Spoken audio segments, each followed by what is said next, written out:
한마막다 등가스기 뽕는기 와롤 토롬 니경 타베리버싱 마디 타베리버싱 무제임 세그점나 따라함록 저걸로나니 공노노 크롬자리 마스기 뽕는기 와롤 기다막다 시즌 자리바 넘버 9077222001 하리바 넘버 6 스크린다 레이저리 로이나나 마스기 토롬 마스기 비디오 콜 기다막 탐자리바 넘버 7005707808 하리바 넘버 6 스크린다 레이저리 Nungtigi fongliba pauche singi headlines krapizagi mapomoba pau posparani livestream dagi tabi kre sandok chariba thoromasi 90.0 megahertz lantok chariba wahong radio ge thoromni amadi TV channel kaya da yauriba Diamond TV program sanale pauche gi headlines gi lokho chariba wafum national wide protest Manipur ge sinmi kya sagot kre modi lenga ki mayok ta chathaba sinmi singi khongjang mai pak le hairi Single use plastic bottle gi matang de awareness program pang thukre lengang nothing but thangkraba plastic ki polam sing adumak season nari basi le patangai phadi hana braja kumana phongdo ki bawaro yori salai mi hat kamari leina bawakat mi pham chathakre kaibul police station gi manung da thasi taruki nungthil da khana chenaba gi thodok amada thokriba maitei salai tiam buthang na thindu hat ki ba thodo du yaning da bo utpoina wakat mi pham chathakre BJP na mong maril ta daman miyam punamak wamin nari bani haiba Lokeshwar MLA Fongdokre Mahiroi Khonai bui kai ba pi bani hai na SSUM na Fongdorokri Manipur University da lauba Bachelor of Education B.Ed ki second semester gi examination da flying squad to wina laki boza no pi amana oza ahong gi manung da nupa amana muk Mahiroi nupi da karimata khanghalmdana Masada check toromi haibagi wahodugi matang pau chesde yauri DMU gi kha thangma gate thinglagani hari luchingma singna lengak semna na bus center gi ya ka yenglingai miamdi awabada kham thengna mayok nari haba Dr. Khaide matho na phongnorok ba pau chesde yauri amadi photo ko kona na chatpe yadraba lambi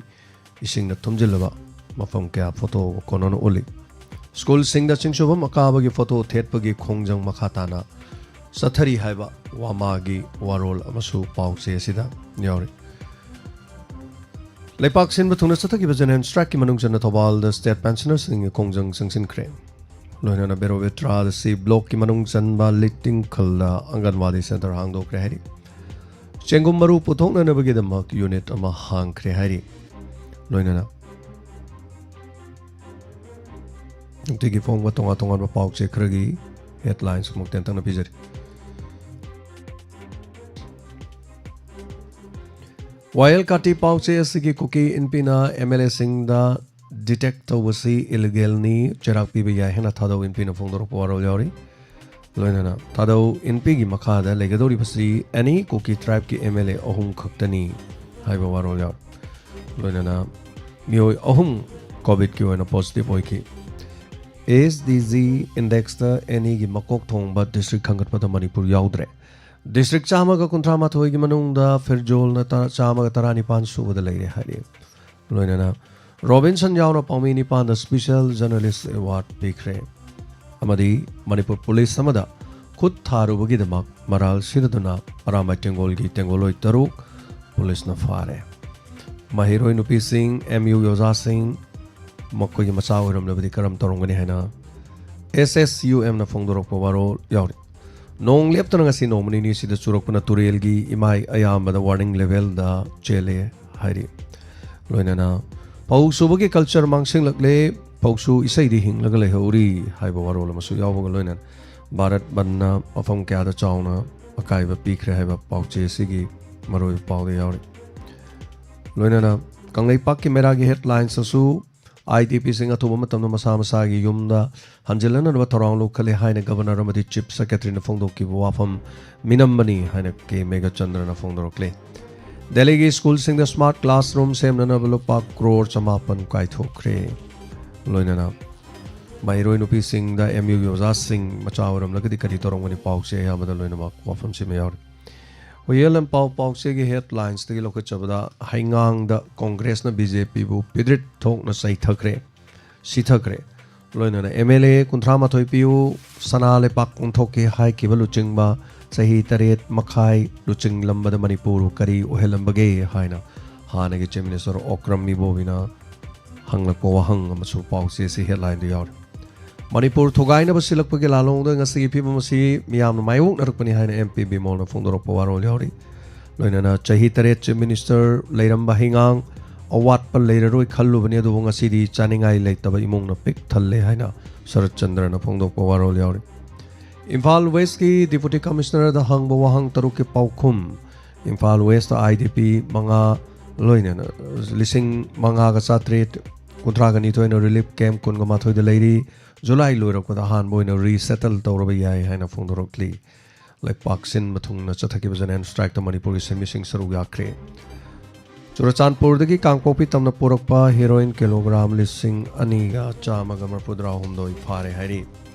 Pakang ama thang na tin kibada laikidaba icha hat pa chenaba sing kokan pangan mi yengdana cherak piu haina karuna na phongdok pawaro yauri Bishnupur lo ubda ayat papiraktana ba madi IDP sing mayum da hanjalan ba ki matang da security gi mipam pangthok rahe ba pause se gi maroi ba headlines le yauri ponofam gi pause gi headlines da su manada ba sing lokcha gi ayama manaba yaure landslide amukahna train service ya han kidre naga area da anowa kuki kul ohum tasilakle village authority na phongdok pawaro loinana banda police ta khut tha ki be maral da arambai tengol gi mioi Taruk Fakre, Ponofongi Mission Yauba, Paumi, Nipan, the Special Journalist Award 2025 Lantokre.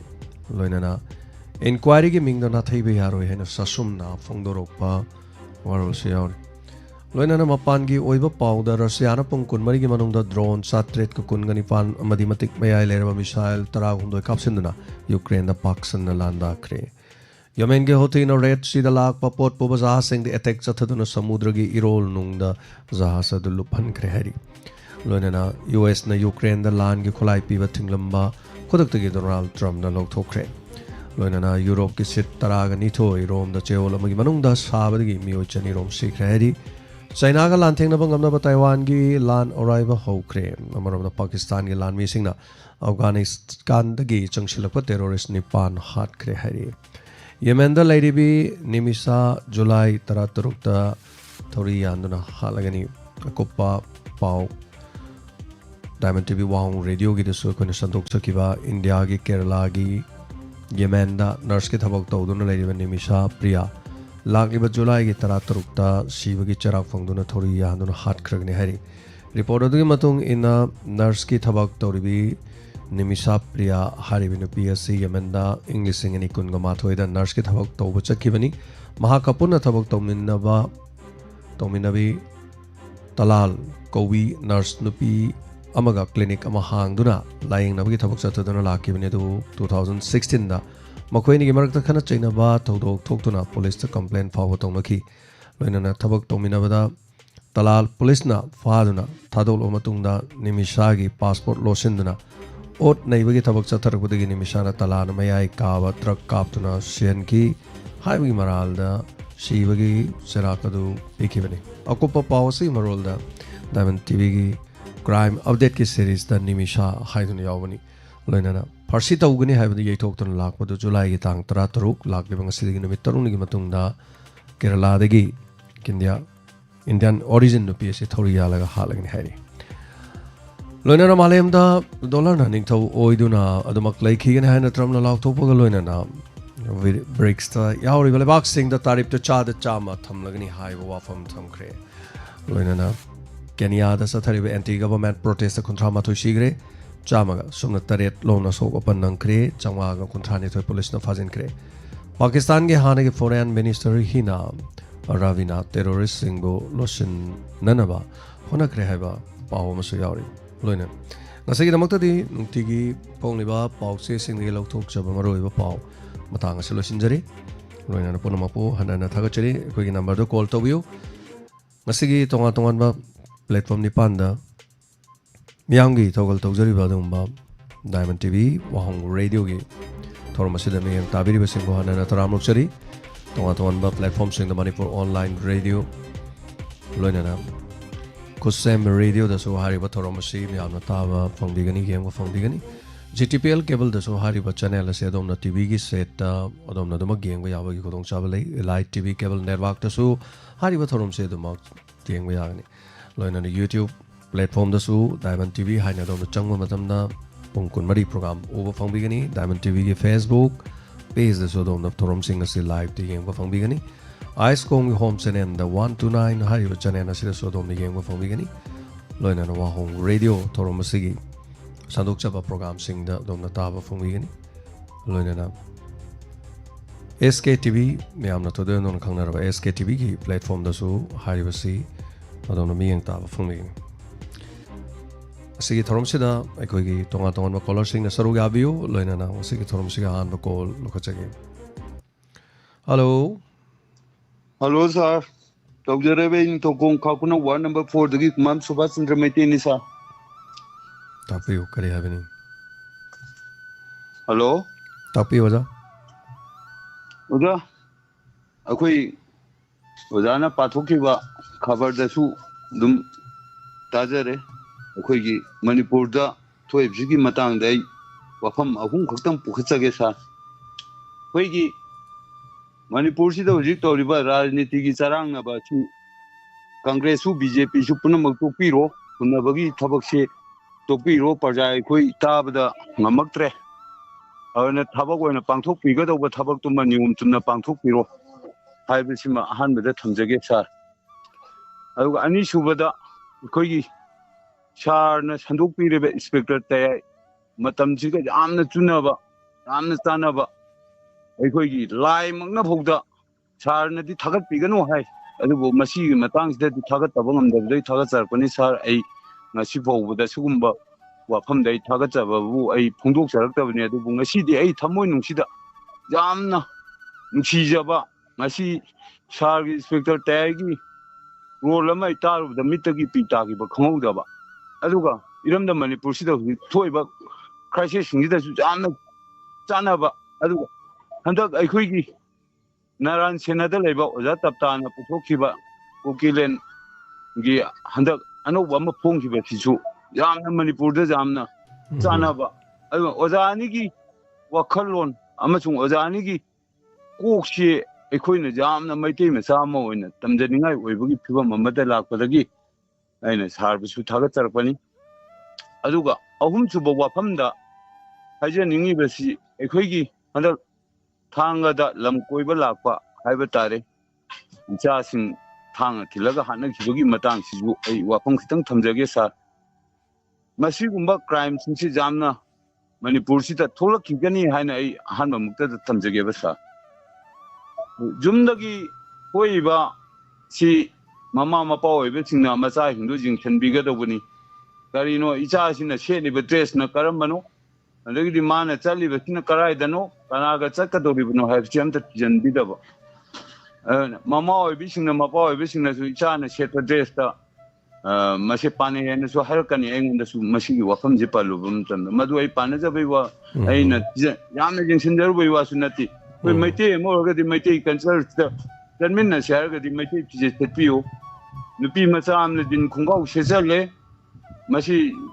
आईदी पंदी पनिंगदबनी सा दिन खुंगाउ सेजले निपागी figure the निपागी साजत निपागी नियमदा गाड़ी मचा तोंगा चले नुपादुगा नुपीदुगा पोलप नुपी मना नुपी मगी नियमदुदा गाड़ी मचा तोंगा चपियो नुपाना नुपागी नियमदु दुम थौबियो कनाने सु कैसु तौबिरो अदो हुजिकती इचाना कराई चलिनोसु खंद्रे अमना खंद्रे निपा मगा चखरगदी इचादु जारे हाइबगी वखलमदा अंदगी निपा ओइबसिंजु ए नुपी मगा चखरे हारदी जारे हाइबे वखलमदे दुम ममा मपा ओइबसिंजु लैथोक हुजिकसे अखोई तिदिम रोड सिदा निथकोंग लोकता प्रोजेक्ट के हेक गेट तगिना मोइरांग केंद्रा फोबुसि ड्राइव कन सखरिबने बसा अखोई निसाल योनबगी मतांग सिदा अदोबो सार मसी थिंग ngमगदबसु मानदे आई वखल निको सा ngमदे हाबदि कारिगिनोदा मपालदा खर खकी वानी मनुंगदा लरिबा मयामसी आई अमना चंखलगा हेता मखोइबु कन तौबदि ngमदि अदुबु मखोई रेस्टोरेंट हरमबदगी हुजिकति रेस्टोरेंट तोखरे सा जे अखोइगी चिंखोंग चिंजागुम्बा अंदगिदि चिंथकगुम्बा कारिगुम्बदा मखोइगी प्रोग्राम तफम मोइना हुजिकसे कन्ना खंदोरपसिना मरम मरगा मसिगी लाइना असि अथुबु मतमदा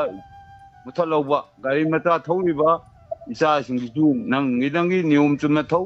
ꯑꯗꯩ ꯇꯣꯡꯉꯤꯕ ꯏꯆꯥꯁꯤꯡꯁꯨ ꯅꯨꯄꯤ ꯑꯣꯏꯔꯒꯗꯤ ꯅꯨꯄꯤ ꯑꯃꯒꯤ ꯅꯤꯇꯤ ꯅꯤꯌꯣꯝꯗ ꯇꯧꯍꯟꯕꯤꯕ ꯃꯃꯥ ꯃꯄꯥ ꯑꯣꯏꯕꯁꯤꯡꯅ ꯉꯥꯛꯅ ꯆꯠꯍꯟꯕꯤꯕ ꯑꯗꯨ ꯍꯦꯛ ꯊꯥꯒꯠꯆꯔꯤ ꯉꯝꯗ꯭ꯔꯤ ꯐꯥꯎꯕꯗꯤ ꯃꯅꯤꯄꯨꯔꯁꯤꯗ ꯑꯁꯤꯒꯨꯝꯕ ꯍꯥꯟꯅ ꯁꯨꯅꯕꯒꯤ ꯄꯥꯈꯪ ꯂꯩꯁꯥꯕꯤꯁꯤꯡ ꯍꯥꯟꯅꯕ ꯑꯗꯩꯗꯤ ꯃꯆꯥ ꯃꯋꯥ ꯂꯩꯔꯕ ꯅꯨꯄꯤꯅ ꯄꯥꯈꯪ ꯐꯥꯕ ꯑꯗꯩꯗꯤ ꯄꯥꯈꯪꯅ ꯃꯆꯥ ꯃꯋꯥ ꯂꯩꯔꯕ ꯅꯨꯄꯤ ꯐꯥꯖꯟꯅ ꯂꯧꯁꯤꯟꯕ ꯄꯨꯟꯁꯤꯟꯕ ꯍꯥꯏꯕꯁꯦ ꯃꯁꯤꯒꯨꯝꯕ ꯀ꯭ꯔꯥꯏꯝꯁꯤ ꯌꯥꯝ ꯊꯣꯛꯂꯛꯈꯤꯅꯤ ꯍꯥꯏꯅ ꯊꯝꯖꯕꯅꯤ ꯁꯥꯔ ꯊꯦꯡꯛ ꯌꯨ ꯑꯣꯖꯥ ꯊꯥꯒꯠꯆꯔꯤ ꯐꯖꯕ ꯋꯥꯐꯝꯁꯤꯡ ꯑꯗꯣꯝꯅ ꯊꯝꯕꯤꯕ ꯄꯨꯛꯅꯤꯡ ꯂꯧꯁꯤꯡ ꯑꯣꯏꯕ ꯉꯥꯛꯇꯅꯤ ꯑꯗꯣ ꯊꯥꯒꯠꯆꯔꯤ ꯑꯣꯖꯥ ꯁꯣꯕꯥꯆꯟꯗ꯭ꯔ ꯄꯨꯝꯅꯃꯛ ꯑꯗꯨꯕꯨ ꯋꯥꯈꯜ ꯇꯥꯔꯕꯗꯤ ꯀꯔꯤꯒꯤ ꯊꯣꯛꯂꯨꯅꯩ ꯑꯗꯨꯕꯨ ꯑꯩꯈꯣꯏꯅꯁꯨ ꯋꯥꯔꯤꯗ ꯍꯥꯞꯄꯤ ꯑꯣꯖꯥꯅꯁꯨ ꯇꯥꯛꯄꯤꯔꯤꯀꯣ ꯑꯗꯣ ꯏꯟꯈꯠꯂꯛꯂꯤꯕꯁꯤꯡꯅ ꯃꯁꯥ ꯃꯁꯥꯗ ꯊꯣꯛꯇꯕꯅꯤꯅ ꯀꯔꯤꯝ ꯊꯋꯥ ꯁꯥꯗꯦ ꯃꯥꯒꯤ ꯃꯇꯝꯗ ꯑꯗꯨꯝ ꯊꯣꯛꯂꯛꯄ ꯃꯇꯝꯗꯀꯣ ꯑꯗꯨꯝ ꯃꯥꯏꯌꯣꯛꯅꯔ ꯑꯗꯨꯝ ꯆꯠꯈꯤꯕ ꯑꯣꯖꯥꯅ ꯍꯥꯏꯕꯤꯗꯣ ꯑꯗꯨꯝ ꯐꯖꯩ ꯏꯁꯥꯒꯤ ꯀꯔꯤꯗꯩ ꯂꯥꯛꯏꯅꯣ ꯍꯥꯏ ꯀꯥꯟꯗ ꯃꯃꯥ ꯃꯄꯥꯁꯤꯡꯅ ꯃꯆꯥꯁꯤꯡ ꯀꯗꯥꯏꯗ ꯆꯠꯂꯤ ꯀꯩꯗꯧꯕ ꯆꯠꯂꯤ ꯁꯦꯟꯅꯕꯒꯤ ꯆꯥꯡ ꯑꯗꯨꯝ ꯋꯥꯠꯂꯦ ꯍꯧꯖꯤꯛꯇꯤ ꯃꯆꯥꯅ ꯌꯦꯠꯇ꯭ꯔ ꯂꯣꯏꯔꯦ ꯅꯠꯇ꯭ꯔꯒ ꯃꯃꯥ ꯃꯄꯥꯗꯁꯨ ꯌꯦꯠꯇ꯭ꯔ ꯂꯣꯏꯔꯦ ꯈꯜꯂꯦ ꯑꯗꯨ ꯌꯨꯝꯗ ꯂꯩꯔ ꯁꯦꯟ ꯄꯪꯉꯥꯏ ꯍꯥꯏꯗꯧꯁꯨ ꯃꯃꯥꯟꯅꯕ ꯃꯌꯥꯝꯗ ꯉꯥꯏꯍꯥꯛꯇꯪ ꯆꯠꯆꯈꯤꯁꯅꯨ ꯀꯥꯏꯅ ꯈꯜꯂꯕ꯭ꯔꯥ ꯈꯪꯗꯦ ꯍꯣꯏ ꯏꯟꯈꯠꯂꯛꯄ ꯃꯇꯝꯗ ꯊꯣꯛꯏ ꯃꯃꯥꯡꯉꯩꯗꯤ ꯊꯣꯛꯇꯕ꯭ꯔꯥ ꯃꯃꯥꯡꯉꯩꯁꯨ ꯑꯗꯨꯝ ꯊꯣꯛꯏ ꯑꯗꯨꯕꯨ ꯍꯧꯖꯤꯛꯁꯨ ꯑꯗꯨꯝ ꯊꯣꯛꯏ ꯊꯣꯛꯇꯅꯕꯒꯤ ꯂꯝꯕꯤ ꯀꯔꯤ ꯇꯧꯕ ꯇꯥꯏ ꯑꯗꯨꯅ ꯏꯟꯈꯠꯂꯛꯂꯤꯕ ꯑꯉꯥꯡꯁꯤꯡꯅ ꯑꯩꯈꯣꯏꯒꯤ ꯀꯥ ꯍꯦꯟꯕ ꯊꯕꯛꯁꯤꯡ ꯇꯧꯗꯅꯅꯕꯒꯤ ꯋꯥꯈꯜꯂꯣꯟꯅꯤ ꯑꯣꯖꯥꯅ ꯄꯤꯕꯤꯔꯤꯕ ꯊꯥꯒꯠꯆꯔꯤ ꯑꯣꯖꯥ ꯁꯣꯕꯥꯆꯟꯗ꯭ꯔ ꯊꯦꯡꯛ ꯌꯨ ꯁꯣ ꯃꯆ ꯈꯟꯅꯕꯒꯤ ꯂꯣꯏꯕ ꯅꯥꯏꯔꯔꯣꯏꯗꯧꯕ ꯏꯃꯨꯡ ꯑꯃꯒꯤ ꯃꯅꯨꯡꯗ ꯃꯃꯥ ꯃꯄꯥ ꯑꯃꯅ ꯃꯆꯥꯒꯤꯗꯃꯛꯇ ꯃꯇꯝ ꯄꯨꯝꯅꯃꯛꯇ ꯈꯟꯗꯨꯅ ꯂꯩꯔꯤꯕꯁꯦ ꯑꯩꯒꯤ ꯏꯆꯥꯁꯤ ꯑꯣꯛꯇꯕ ꯂꯝꯕꯤꯗ ꯆꯠꯂꯗꯤ ꯐꯔꯅꯤꯗ ꯑꯩꯒꯤ ꯏꯆꯥꯁꯤꯗ ꯂꯩꯈꯥ ꯇꯥꯔꯗꯤ ꯐꯅꯤꯗ ꯍꯥꯏꯗꯅ ꯀꯅꯥꯒꯨꯝꯕ ꯑꯃꯠꯇꯅ ꯈꯟꯕ ꯂꯩꯔꯣꯏꯕ ꯑꯗꯨꯕꯨ ꯀꯔꯤ ꯍꯥꯏꯅꯤ ꯊꯣꯛꯂꯛꯏ ꯑꯗꯨꯃꯛ ꯇꯥꯛꯇꯕ ꯌꯥꯗꯦ ꯍꯥꯏꯗꯕꯁꯨ ꯌꯥꯗꯦ ꯉꯥꯡꯗꯕꯁꯨ ꯌꯥꯗꯦ ꯑꯗꯨꯒ ꯊꯧꯗꯣꯛꯇꯤ ꯑꯗꯨꯝ ꯊꯣꯛꯂꯤ ꯋꯥꯔꯤ ꯑꯃꯁꯤꯅꯤꯅꯦ ꯑꯩꯈꯣꯏꯒꯤ ꯊꯥꯕꯜ ꯆꯣꯡꯕ ꯃꯇꯝꯗ ꯊꯥꯕꯜꯒꯤ ꯂꯝꯄꯥꯛꯇꯨꯗ ꯃꯅꯤꯡꯗ ꯊꯪꯍꯧꯕ ꯑꯉꯥꯡ ꯅꯨꯄꯤ ꯃꯆꯥꯗꯨ ꯆꯍꯤ ꯑꯃꯅꯤ ꯂꯩꯔꯒ ꯈꯤꯇꯪ ꯃꯔꯛꯇ ꯀꯥꯈꯠꯂꯛꯏ ꯈꯔ ꯂꯩꯔꯀꯥꯟꯗ ꯑꯃꯨꯛ ꯃꯔꯛꯇ ꯑꯃꯨꯛ ꯀꯥꯈꯠꯂꯛꯏ खर लेरकान मरक्त काखले सुमाय तौदना सुम काखलगा लेसाबी अदुम फरकपदो थागचरी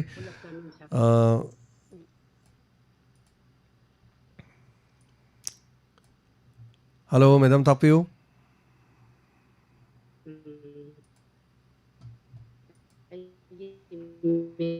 जनिका सान आई करिगमता हाइजगे खनबा अखोगी कक्सिंग लंखाइदगिना ममा सुगनुरोसिदा अयाम्बा दि फत्रे लंबीसी अदुबु मते खरा कक्सिंग लंखाइदैना बाजार गी मरक्सिदा अखोगी पाजले काय सुमले काय सुखाइसी असुआइ मपा अदगी कनोगी लमदो मपा से पुखी ओरा ओइरे ता लंबीसे अदुबु अखोइना सुम खल्लेबा लंबीसी मयामसी अखोइ प्रजासिंगना हाइद्रगसु मियंग लेबा मरी लेनबसिंगना मासी अथुबा मतमदा सेमजिनबिरगदी यामनु नुंगाइनी हाइबसिमा अगी वाखंदा सिमा थमजनिंबा मामदी चथोक चचिन तौबा गलंदा चटपा असिदी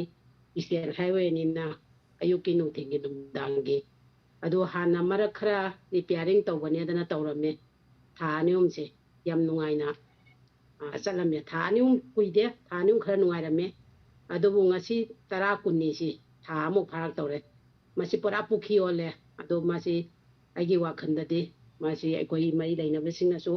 adum mayam chatpa se urangani adagi hana akoi kanoda lobongo pareng haitare akoina leji kunyai lobongo pareng momji asmai tawram bade akoi mi amau chalandana phau phajinge ba matam khara hapta amuk si phau lingjilaga mi amau chalangi de adugi mongda parja singina tawraga su कईसु नुंगाइतब ओइगनी अदुना मसी प्रजागी हौ लाक्तिङै मतमदा मरी लैनबसिंगना यारगदी अथो मतमदा repairing तौबा खंगदे सेंदिनबिबगा खंगदे तौरगदी याम नुंगाइजनी सिमा हाइजनी दै मखा ताना मो हाइजनिंबना सारगे थबकनो थौरम खुदिंमसे याम नुंगाइजे अंगांगसिना तौबो ओइरो करी ओइरो अंगांगसिंग पुष्पानी Nirmala अखोइ online सुजे मोइमेना तौबा programme खुदिंमसु नुंगाइ अयाम मतमदा नुमिदांगी मतम नुतिंगी मतम नुमदांगसी युमदा हंगिबा याचंगबा मतमददी ताबा फंगद्रगसु पुंग मापनदैना तामाथोइ बारो बाउसी तुम्बा फंगदे अदुम ताले ngarangdi masidi kanadre ai tumaroi haida tumdana inspector tayaisu life side jawi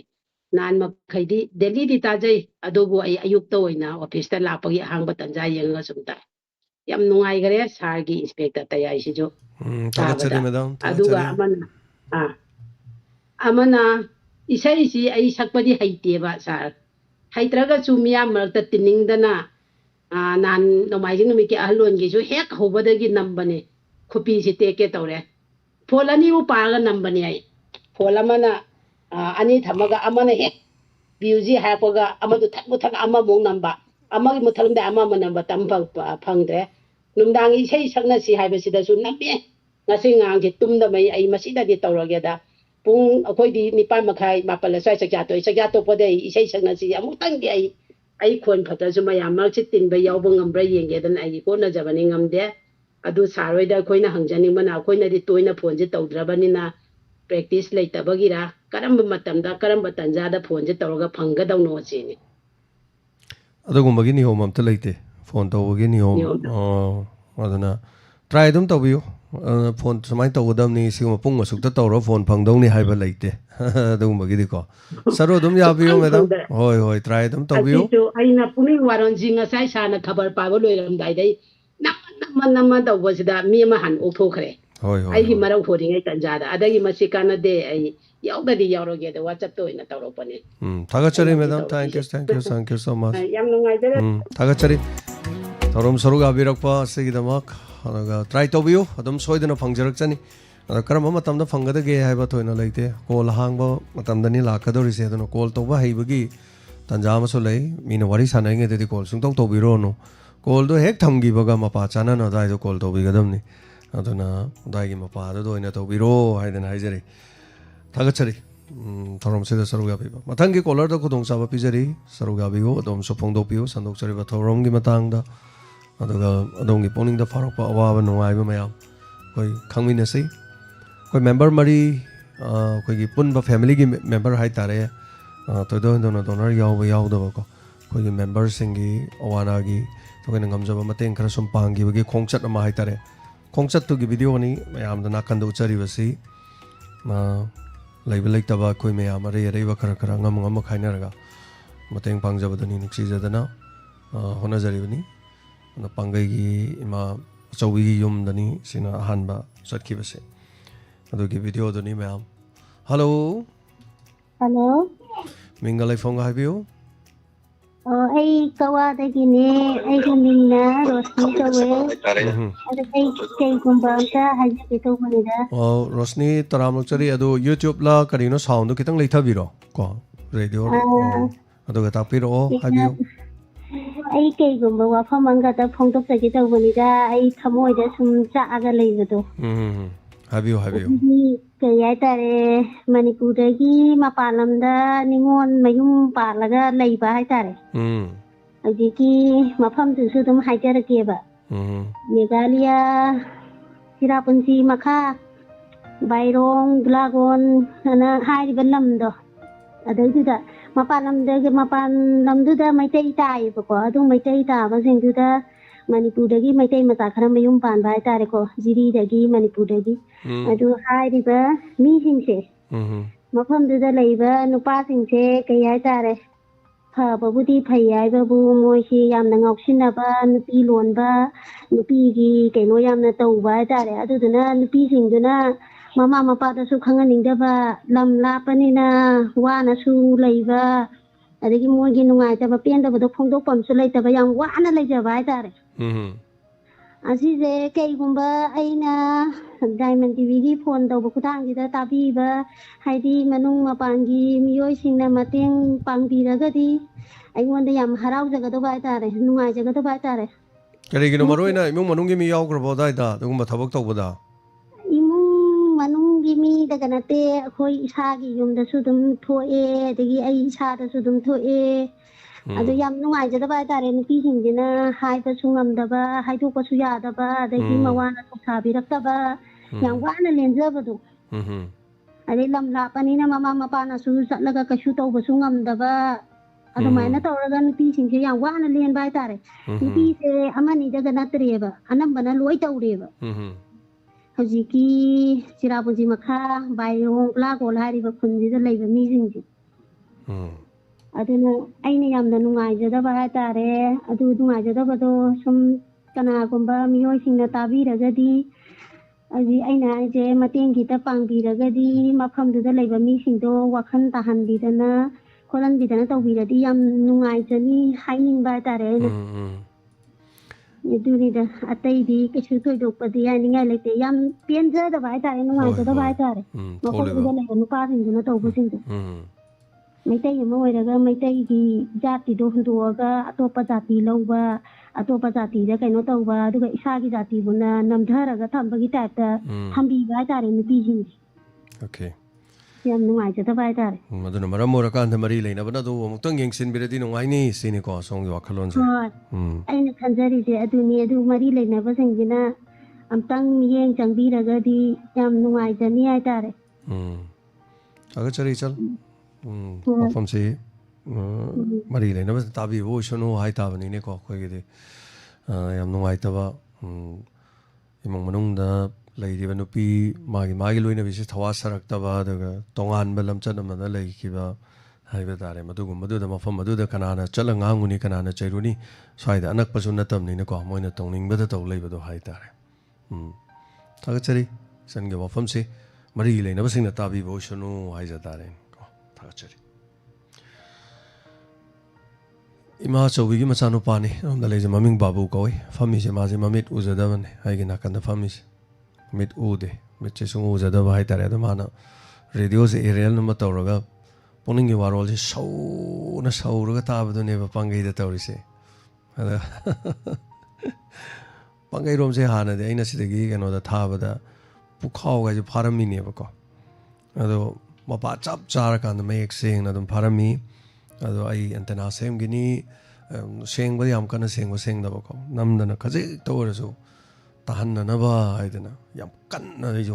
ꯍꯣꯠꯅꯔꯤꯕꯅꯤ ꯍꯧꯖꯤꯛꯁꯨ ꯀꯥꯗꯅ ꯈꯣꯠꯇꯅ ꯁꯦꯝꯗꯅ ꯌꯥꯝꯅ ꯍꯣꯠꯅꯔꯤ ꯑꯗꯨ ꯌꯦꯡꯃꯤꯟꯅꯁꯤ ꯁꯦꯝꯕ ꯁꯨꯡꯂꯦꯞ ꯂꯦꯞꯇꯦ ꯍꯧꯖꯤꯛꯁꯨ ꯋꯥꯍꯣꯡꯗ ꯑꯩꯈꯣꯏ ꯇꯦꯛꯅꯤꯁꯤꯌꯥꯟꯁꯤꯡ ꯀꯥꯕ ꯁꯦꯝꯕ ꯈꯣꯠꯄ ꯊꯕꯛ ꯆꯠꯈ꯭ꯔꯤ ꯔꯦꯗꯤꯑꯣ ꯃꯨꯠꯂꯣꯏ ꯃꯨꯠꯇꯅ ꯁꯦꯝ ꯁꯥꯕꯅꯤ ꯑꯗꯣ ꯉꯥꯏꯍꯥꯛꯇꯪ ꯋꯥꯍꯣꯡꯒꯤꯗꯤ ꯃꯨꯠꯂꯛꯄ ꯌꯥꯏ ꯌꯥꯝꯅ ꯀꯩꯅꯣ ꯇꯧꯗꯕꯤꯗ ꯀꯨꯏꯗꯕꯤꯗꯀꯣ ꯄꯨꯛꯅꯤꯡ ꯋꯥꯔꯣ ꯂꯣꯏꯔꯒ ꯉꯥꯏꯍꯥꯛꯇꯪ ꯃꯨꯠꯂꯛꯀꯅꯤ ꯋꯥꯍꯣꯡꯒꯤꯁꯤ ꯗꯥꯎ ꯏꯌꯥ ꯌꯥꯗꯦ ꯍꯥꯏꯇꯥꯔꯦ ꯕꯦꯛꯀꯞ ꯕꯦꯇ꯭ꯔꯤꯁꯤ ꯑꯃꯨꯛ ꯁꯤꯜꯂꯕꯅꯤ 76,000 ꯑꯗꯨꯒꯤ ꯃꯇꯨꯡꯗ ꯑꯃꯨꯛꯁꯨ ꯕꯦꯇ꯭ꯔꯤ ꯑꯃꯅꯤ ꯌꯥꯔꯛꯇꯕꯗꯒꯤ ꯑꯗꯣ ꯃꯔꯛꯁꯤꯗ ꯑꯃꯃꯨꯛ ꯌꯥꯔꯛꯇ꯭ꯔꯦꯕ ꯑꯗꯨ ꯌꯥꯔꯛꯇꯕꯗꯨꯅ ꯀꯩꯗꯧꯒꯦꯕꯨ ꯋꯥꯍꯣꯡꯒꯤ ꯌꯨꯝ ꯊꯪꯅꯔꯤꯕ ꯀꯥꯡꯕꯨꯗꯤ ꯂꯩꯐꯝ ꯈꯪꯗ꯭ꯔ ꯄꯣꯠꯅꯤꯗ ꯑꯩꯈꯣꯏꯅ ꯗ꯭ꯔꯔ ꯖꯦꯅꯦꯇꯔꯁꯤ ꯉꯪꯕꯁꯤꯗ ꯑꯗꯣ ꯖꯦꯅꯦꯇꯔ ꯃꯈꯣꯟ ꯊꯣꯛꯇꯕꯤꯗꯣ ꯂꯩꯗꯧ ꯉꯥꯛꯇꯅꯤ ꯍꯥꯏꯇꯥꯔꯦ ꯃꯈꯣꯟ ꯊꯣꯛꯇꯕꯤ ꯍꯥꯏꯕ ꯋꯥꯅꯤ ꯑꯗꯨꯁꯨ ꯅ ꯉꯪꯕꯅꯤꯅ ꯌꯨꯝ ꯊꯪꯅꯕꯗꯗꯤ ꯅꯨꯡꯉꯥꯏꯕ ꯊꯕꯛ ꯅꯠꯇꯦ ꯑꯗꯨꯒ ꯕꯦꯛꯀꯞꯇꯨ ꯃꯩꯗꯨ ꯊꯣꯛ ꯃꯨꯠꯈ꯭ꯔꯀꯥꯟꯗ ꯄꯨꯡ 2.5 ꯌꯥꯕꯅꯦ ꯑꯗꯨꯅ ꯕꯦꯛꯀꯞꯇꯨ ꯉꯁꯤ ꯁꯤꯟꯒꯗꯧꯔꯤꯅꯤ ꯂꯩꯕ ꯂꯩꯇꯕꯀꯣ ꯇꯦꯛ ꯍꯣꯠꯅꯖꯔꯤꯅꯦꯕꯀோ ꯃꯌꯥꯝ ꯑꯩꯈꯣꯏꯅ ꯇꯧꯖꯔꯤꯁꯦ ꯑꯗꯨꯅ ꯕꯦꯛꯀꯞ ꯁꯤꯟꯕꯒꯤ ꯉꯥꯏꯍꯥꯛꯇꯪꯗꯤ ꯃꯨꯠꯀꯅꯤ ꯌꯥꯝ ꯀꯨꯏꯅ ꯃꯨꯠꯂꯣꯏ ꯃꯤꯅꯤꯠ 5 6 ꯍꯣꯔꯦꯟ ꯄꯨꯛꯅꯤꯡ ꯋꯥꯔꯧ ꯂꯣꯏꯔꯀꯥꯟꯗ ꯕꯦꯛꯀꯞ ꯁꯤꯟꯕꯒꯤ ꯊꯕꯛ ꯆꯠꯊꯖꯔꯤ ꯁꯦꯝꯕꯒꯤ ꯊꯕꯛ ꯆꯠꯊꯖꯔꯤ ꯑꯗꯨꯅ ꯃꯌꯥꯝꯒꯤꯗꯃꯛꯇ ꯍꯥꯏꯕ ꯇꯥꯔꯦ ꯃꯐꯝ ꯀꯌꯥꯗ ꯑꯩꯈꯣꯏꯅ ꯍꯥꯟꯅ ꯇꯥꯔꯤꯕ ꯃꯐꯝꯁꯤꯡ ꯃꯌꯥꯝꯅ ꯇꯥꯟꯅꯔꯤꯕ ꯃꯐꯝꯗ ꯑꯩꯈꯣꯏꯁꯨ ꯇꯥꯕꯗꯤ ꯌꯥꯏꯗꯅ ꯃꯌꯥꯝ ꯂꯣꯏ ꯇꯥꯔ ꯑꯩꯈꯣꯏ ꯇꯥꯗꯦ ꯑꯗꯨꯗꯤ ꯅꯨꯡꯉꯥꯏꯇꯦꯕ ꯃꯌꯥꯝꯅ ꯇꯥꯗꯕ ꯃꯐꯝꯗꯨꯗ ꯑꯩꯈꯣꯏꯅ ꯇꯥꯍꯟꯕꯕꯨꯗꯤ ꯉꯝꯄꯣꯟꯇꯦ ꯑꯗꯨꯕꯨ ꯃꯌꯥꯝꯕꯨꯗꯤ ꯇꯥꯕ ꯑꯩꯈꯣꯏꯗꯤ ꯐꯥꯗꯦ ꯇꯥꯏꯌꯦꯕ ꯃꯤꯒꯤꯗꯤ ꯑꯁ ꯑꯗꯨꯁꯨ ꯐꯥꯏ ꯑꯗꯥꯁꯨ ꯐꯥꯏ ꯑꯗꯨꯁꯨ ꯐꯥꯏꯅ ꯅꯣꯏꯒꯤꯗꯤ ꯃꯌꯦꯛ ꯈꯤꯇꯪ ꯁꯦꯡꯗꯦ ꯍꯥꯏꯕ ꯑꯩꯅꯕꯨ ꯁꯤꯐꯥꯏ ꯑꯣꯏꯔꯗꯤ ꯂꯥꯟ ꯂꯥꯛꯑꯦ ꯑꯗꯣ ꯃꯌꯥꯝꯒꯤꯁꯨ ꯂꯣꯏ ꯐꯥꯏ ꯑꯗꯨꯗꯤ ꯑꯩꯈꯣꯏꯁꯨ ꯐꯥꯐꯝ ꯊꯣꯛꯇ꯭ꯔꯣ ꯑꯗꯣ ꯑꯩꯈꯣꯏꯗ ꯀꯩꯅꯣ ꯇꯦꯛꯅꯤꯀꯦꯜꯂꯤ ꯄ꯭ꯔꯣꯕ꯭ꯂꯦꯝ ꯈꯔ ꯂꯩꯔꯦ ꯑꯗꯨꯅ ꯅꯨꯡꯉꯥꯏꯇꯕ ꯍꯥꯏꯇꯥꯔꯦ ꯑꯩꯈꯣꯏꯁꯨ ꯇꯨꯝꯐꯝ ꯆꯥꯐꯝ ꯈꯪꯗꯦ ꯑꯗꯨꯅ ꯍꯣꯠꯅꯖꯔꯤ ꯃꯌꯥꯝ ꯄꯨꯝꯅꯃꯛ ꯑꯩꯈꯣꯏꯁꯨ ꯁꯔꯨꯛ ꯌꯥꯕꯤꯌꯨ ꯉꯁꯤꯒꯤ ꯊꯧꯔꯝꯗ ꯍꯜꯂꯣ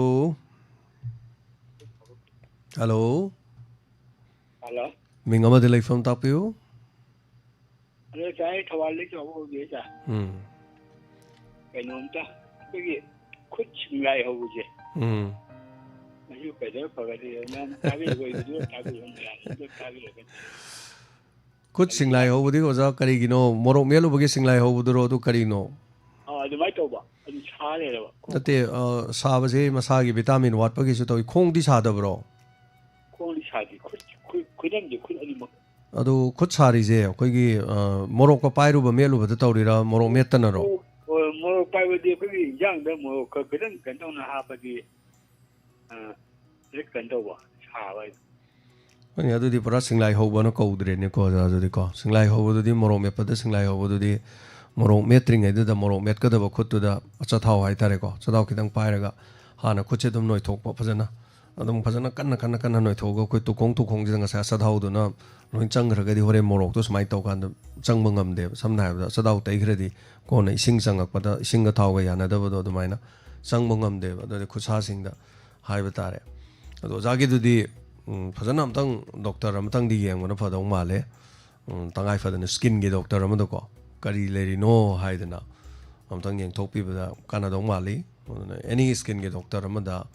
तंग येंगबदा हाइतारे अदो खुद सिंगलाई होबा डायरेक्ट सिंगलाई होबा नत्रे अदो खुद साजे कतंग साबगी हाइतारे कनागुम थेंगनाबिबा यावरदि हाइबिरोना ताकपिरगने तागचरी वदा चाव तोरम सरुगा बिरकुको खुद सा डायरेक्ट कोइ मोरोक मेलुबगी सिंगलाई होबदुदि नत्ते अना सिंगलाई होबदुदि होजिकांदि चाबा थकवा कोइ खल्लोरबदि कनोगा तनि थोंग थाई तौरजु मीगिदि थोंग थापा कान होजि ग्लोब का फजना उपतना तवयो ग्लोब तो ममनदुदा ग्लोब ती उपे दो ग्लोब तुना लेबाक ताबा पोट पाएदो सुमाइना फत्तबा पोत ग्लोब न खांग मथुन पाइग्रेदो ग्लोब ती उपा ग्लोब उपे न लोइना सेप ओइबदि नत्ते ग्लोब उपिदु चाबा थकपगी पोतो खक पाइबदु खक ओइगदमने होजिकांदि यम ओइरेदना यम हाइजीनिक ओइबसे अदुना फजना चिंजाक थोंगगसु मुबांग तौबगी ओरसु थोंग थागसु थोंग थापै उलकपा मतमदा थोंग थाइबा मीदुगी खुजिन खुया मोलबा अदुगा मखुट मसादु मोट मोलदि अदगी थम्मिबो खोलिबदु तरु तनांद्रदि चानिंगबदि हाइरोनु येंगुबदगी मीने हंगोइनबसुम यावरिने अदुना याम हाइजीनिक ओइबसदि याम फै मरमदि हौजिक मतमददि महौसा लेरम महिक मयामदगी हौजिक लेरकपा महिक ने हेने यामे अदुना यामनो सेक्शन मगी मतमदुनि एनीवे कॉल तौबियो थागचरी पुनमक यावबिरिबसिंग लाइव स्ट्रीमिंग दा लाइबिरिबसिंग यूट्यूब लाइव स्ट्रीमिंग दा हौजिक लाइबिरिबा मियोय थोरमसी फावबगी मनोंग चात्रुक को कुन लाइबिरिबसिंग हनना थागचरी लोइनना फेसबुक लाइव तो लाइबिरिबसिंग सु अदुगा रेडियो दा ताबिरिबा मदि टीवी दा येंगिबसिंग सु हनना थागचरी थागचरी चन Elangbam नाइनि skin Pathare vitamin चाबिउ हाइदो vitamin गे डिफिशिएंसी दम ओइदोइन आइ ngasai ahobado dum haijabado खोंखा साबा खोटपा दगी समाइन तौबसी लई अदुगा मसाना डायबिटीज नाबगी लेरगदी अखोगी जिंग जिंग जिंग लाउबा खोटपा ई चेनबा वाटपगी हाइताइ अदुमबसु दुम तौबा यावी ख्वाइदगी फबदी अदुना मुथंग डॉक्टर येंगागा तानारगा येंबिउ तानाबिउ हाइतारेनिको थागचरी चावबा थोरम ताबिरिबसिंग कॉल तौबियो थोरमसिदा हनाना थागचरी पुनमक यावबिरिबसिंग थागचरी आई संध्यारानी मैम पुनम अखोइना तौजरिसि मैम ngамहनबिबनि हाइतारेको खोइना कैसु ngमजब नति अदो वखलोन मानबा मैम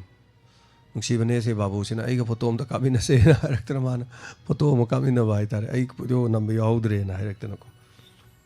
आइजे कॉल मना थोकरे कॉल जी कनो थमौद्रे कॉल तौबिरंबसिंग कॉल दम तौबियु यांगना okay hello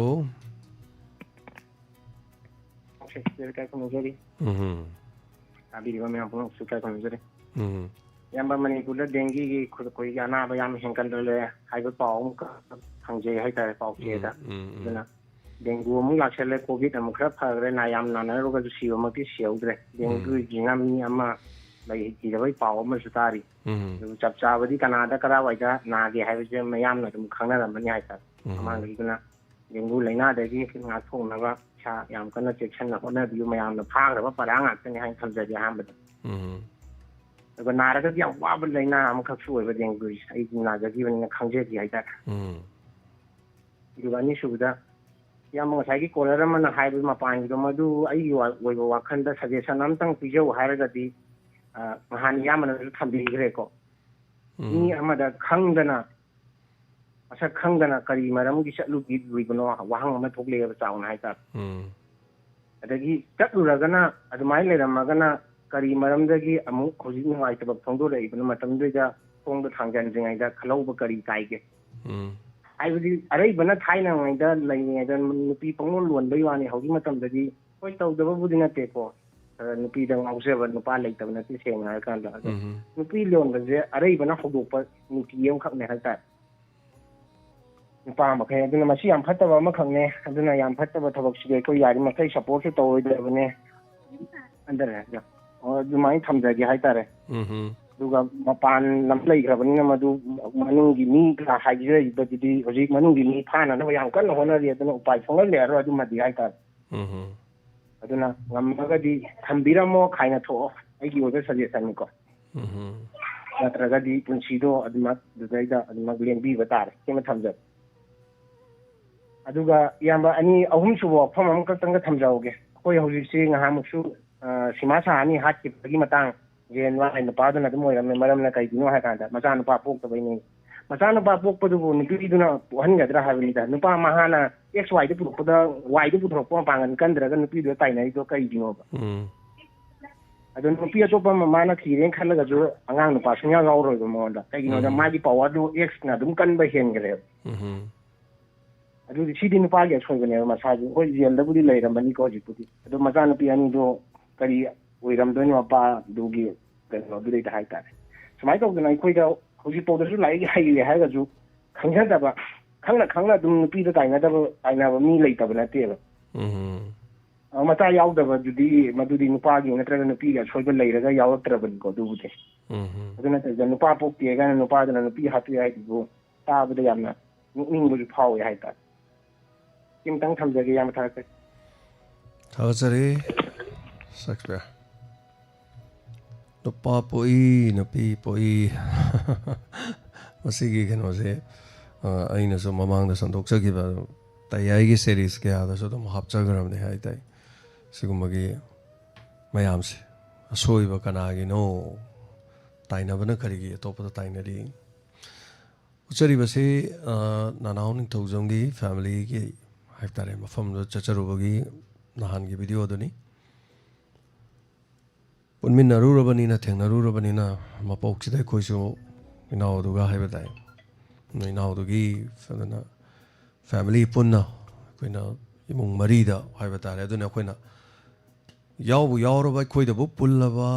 thaurambu taraba punsanaradi awana tarakpada mateng phangi nice tanja se koi yam mari leina ba biyo su call tore hello za keno se sidi call je khara keno tawmana da khara lan da undang try tawgena matam ge wafam di yamna laire adu ha mada thamjaning basi ja kanaumba kanglup amana karimba phaba thabak ama tawbada phai haiba ji yam yame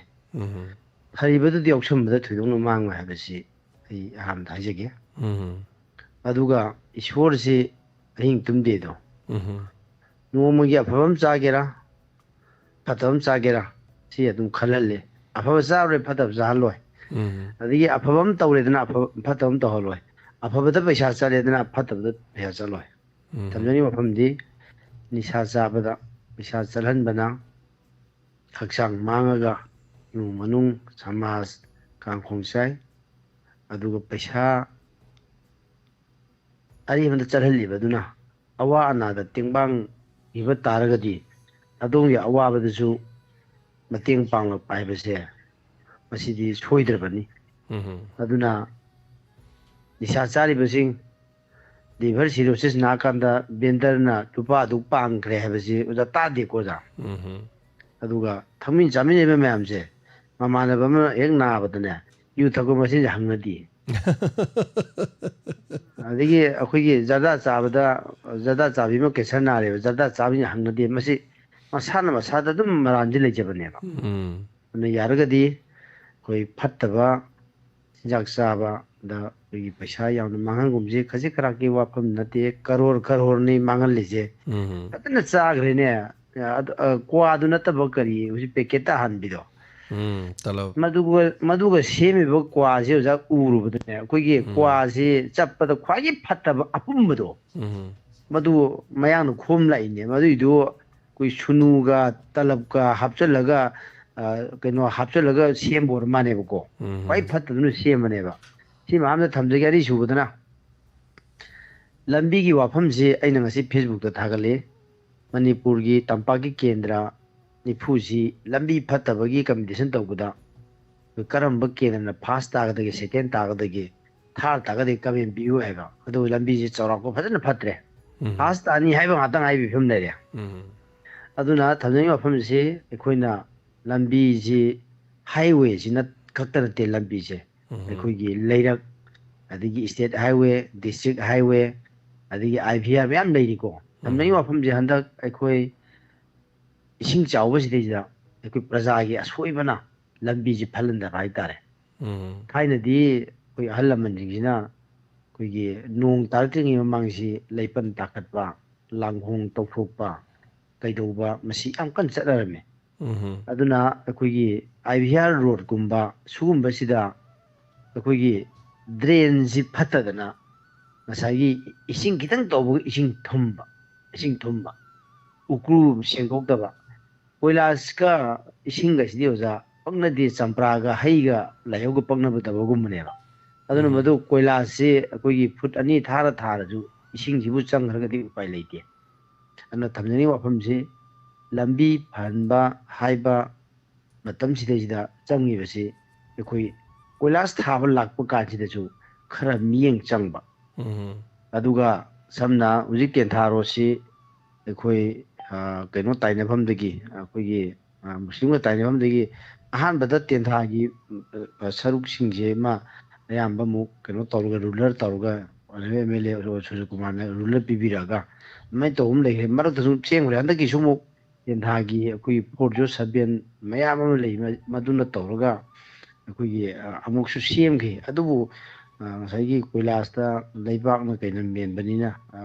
यादे अदुरगसु पांगना सानबदि याय थजनै वफमदि अखोइना मतम चारिङैदा अखोइगी करै तारे थाबा लाइङै मतमदो मदुदा समना कोइलासि खितंग नमना थाहुनबा अदगी मुइना तौरिबदो अकुटपदो कमाय मेलि खोलि हाइना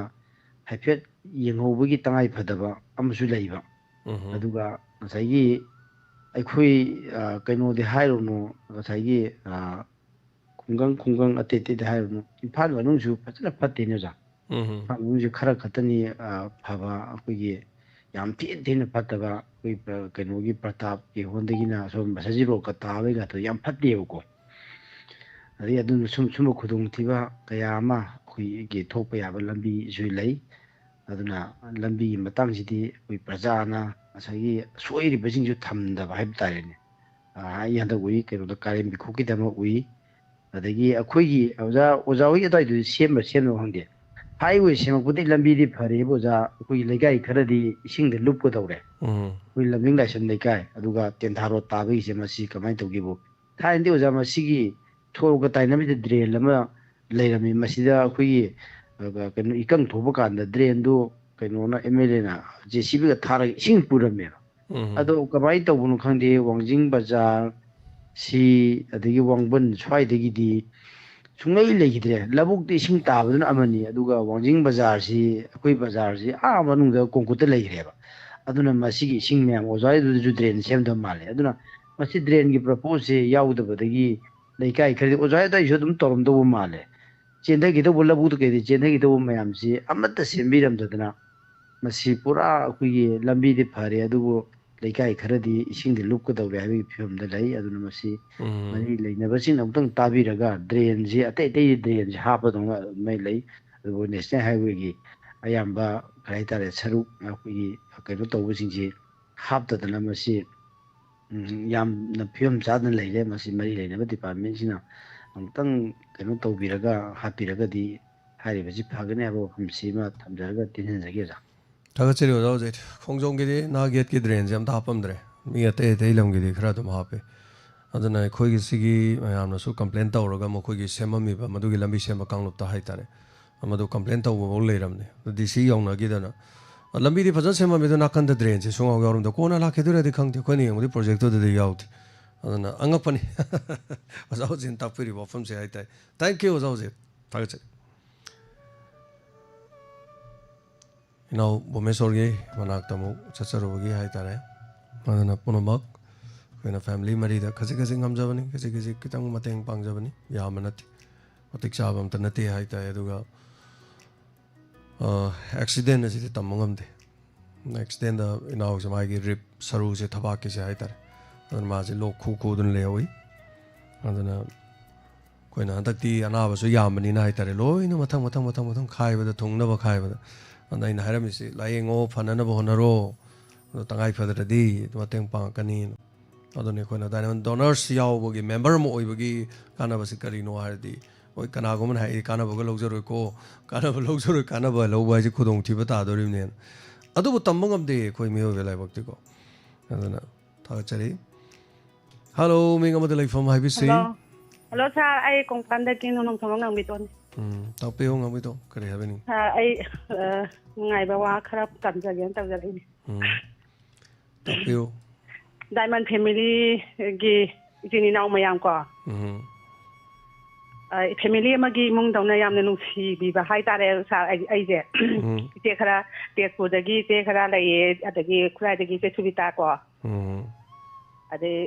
abamdi adagi te pramola samoina sarna mateng tobi badagi hentok tana moi bo yang na ngon da mateng ham pang bi re ada diamond family da tangu bagi tamakta ni na khalaga nungai ba phangtok tara ini ten bu tinara de aduni adu fari ni ko adu maina tinara ga tawri do fai ba aduna hawrok pa kan da di ko yang wa jani mi se mi wa khalon mana de ba ko ngam bi to kana go mana mi se dum punjan na ra kan da khoina ai khoi gi truth ai khoi gi mateng da gi loin khangna le ko mayam se khangna le maru ma pang oi re tinara ga maru ma pang oi ra kan da ai khoi gi ne bo hai re di ko yam wa ja ba do si chal mayam le ko akhoi mayam le si di ga na hai ngak thok pi de na le ba adu ma kong ga ma khara mana punjan na ra ga ne nu pi pun ma da hai tare ko wa khalon ma na da ma se mang na khoi da ma donas to loin to wi hai bai wa na mate khara to ra me moi khara hai tare pulam ba da du da ma donas su yaw da ba khara ga punjan la kan da koi nu pi je punjan na ra ga mi ya ma di nu pi yam ya ma di thi ya mi ga ngang nei ko du ma phat ba su dum le ba punjan na ra ga ne mi wa ngang ma di adu to bani ma na da to bani adu to yen to madugum mayam se sinami pula kan da ma queen lasting oi bangam de hari bising do ho de yam theng na de akoi mi khara yam de mi aina theng na jarak da mi mari manga go ma theng na jare haujik su mado khoi ga di pun gi dra adum to khai loi leina ga kari gi no hai kan da ne masana da mai to bu masana su mi pulak pa yarak te ma masana dum to khai ta gi aduno le hori bai chesel sing si di adu ma ka hanam to yaut wa ba da wai nungai ba da nungai ko yengor di mayum makai adi sana lo pa ya no marang kai ro ba na te aina haijaning ba di changam bi to thamoi ina khun bi o sel di pai dra su yai ta la ga phang bi yai mot khar ba thamoi seng tok pa da yam lu ni na mot khar ba lam chat seng dok pa yam wai hoi la na chalu ba ratna kar maming lei ba afau oi khi adu bu mioi ba pun si soi da ba dingam de ko adu na in soi re khanga ka da sum thoro ga lak pa su yai adana mi amabu mahak patre aduna le khata na khoina nam thobai wakalo lekte yam nungai jari budi chalse me am pula kan awana ko yaudra jo hangna dana mateng panglei tabagi nungai jabadu ne sangman gre ina hari se dungam biton atai kari habining balai dige sina lorabo sa duna loi jarage awa ba do nungai ba phawhan bagi tamak ta nungai ba phongdok tarakpan thank you chari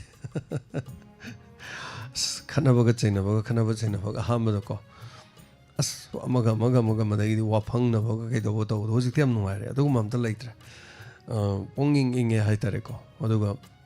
tambadi ngamde miyoi ba se ko aduna pukchen khar sau tok pa darkar lei mi pula kan dai kari tawgani mi pula kan dai kari ngangani ai kari tawni no ko siguma su dum imung ama yoma ma pan ma da changba macha ngaktani hai tare yoma ma pan kan dai kubok leini nembok leini inaw no pa leini chanupi leini ichala kani yum thang na ba leini natra adugi mayam singi da koina chanaga da nganga da wang mi si pen da badum laini imung da lady do ai naunu pa ai naunu pi chanupi laiminari do moina to ba thabak ta ina pam da badum yauni adu de hairu no ai ga laiminna da ai gi chanu pa na to ba ina pam da ba yawi ai na to ba ai chanu pa na pam da ba yawi masidi yumam da dum tho e ba loina ma hiram khudimak to loin thokane ada mi jo chamana na laiminari do cha ba inchang de gi ba mana de samna hairu da khoi mung da Marian thong mazi loin pa me ai chanu pa na Marian thong pa me ma cha ba ai di Marian do sungsa sa de ba no mai kap ni cha wa di sa gi da di khang de ko ai chaning de ba Marian do ada koi chanu pa di chaning e du yong ne ꯑꯩꯅ ꯄꯣꯛꯏꯅꯦ ꯑꯩ ꯆꯥꯅꯩ ꯑꯗꯨꯝ ꯑꯩꯅ ꯄꯥꯝꯗꯕ ꯄꯣꯠꯇꯣ ꯃꯥ ꯄꯥꯝꯃꯦ ꯑꯗꯣ ꯃꯤꯑꯣꯏꯕꯒꯤ ꯈꯔ ꯑꯗꯨꯝ ꯁꯨꯃꯥꯏꯅ ꯍꯤꯔꯝ ꯑꯃꯗ ꯍꯥꯏꯇꯥꯔꯦꯀꯣ ꯄꯦꯟꯗꯁꯨ ꯂꯣꯏ ꯂꯩꯅꯦꯕ ꯑꯗꯨꯕꯨ ꯑꯩ ꯏꯆꯥꯅꯨꯄꯥꯅ ꯄꯦꯟꯊꯣꯛꯇꯣꯏꯅꯦ ꯌꯥꯔꯦ ꯑꯩꯈꯣꯏ ꯕꯥꯁꯨ ꯆꯥꯗꯕꯅꯤꯅ ꯌꯥꯔꯦꯗ ꯑꯅ ꯃꯥꯅꯁꯨ ꯍꯦꯛ ꯄꯦꯟꯊꯣꯛꯄꯗꯣ ꯑꯗꯩ ꯑꯩꯅꯁꯨ ꯊꯣꯡꯉꯝꯃꯒꯁꯨ ꯑꯩ ꯆꯥꯅꯤꯡꯗ꯭ꯔꯁꯨ ꯃꯣꯏ ꯆꯥꯅꯤꯡ ꯇꯧꯔꯤꯅꯤ ꯁꯨꯃꯥꯏꯅ ꯄꯦꯟꯊꯣꯛꯅꯕ ꯑꯃ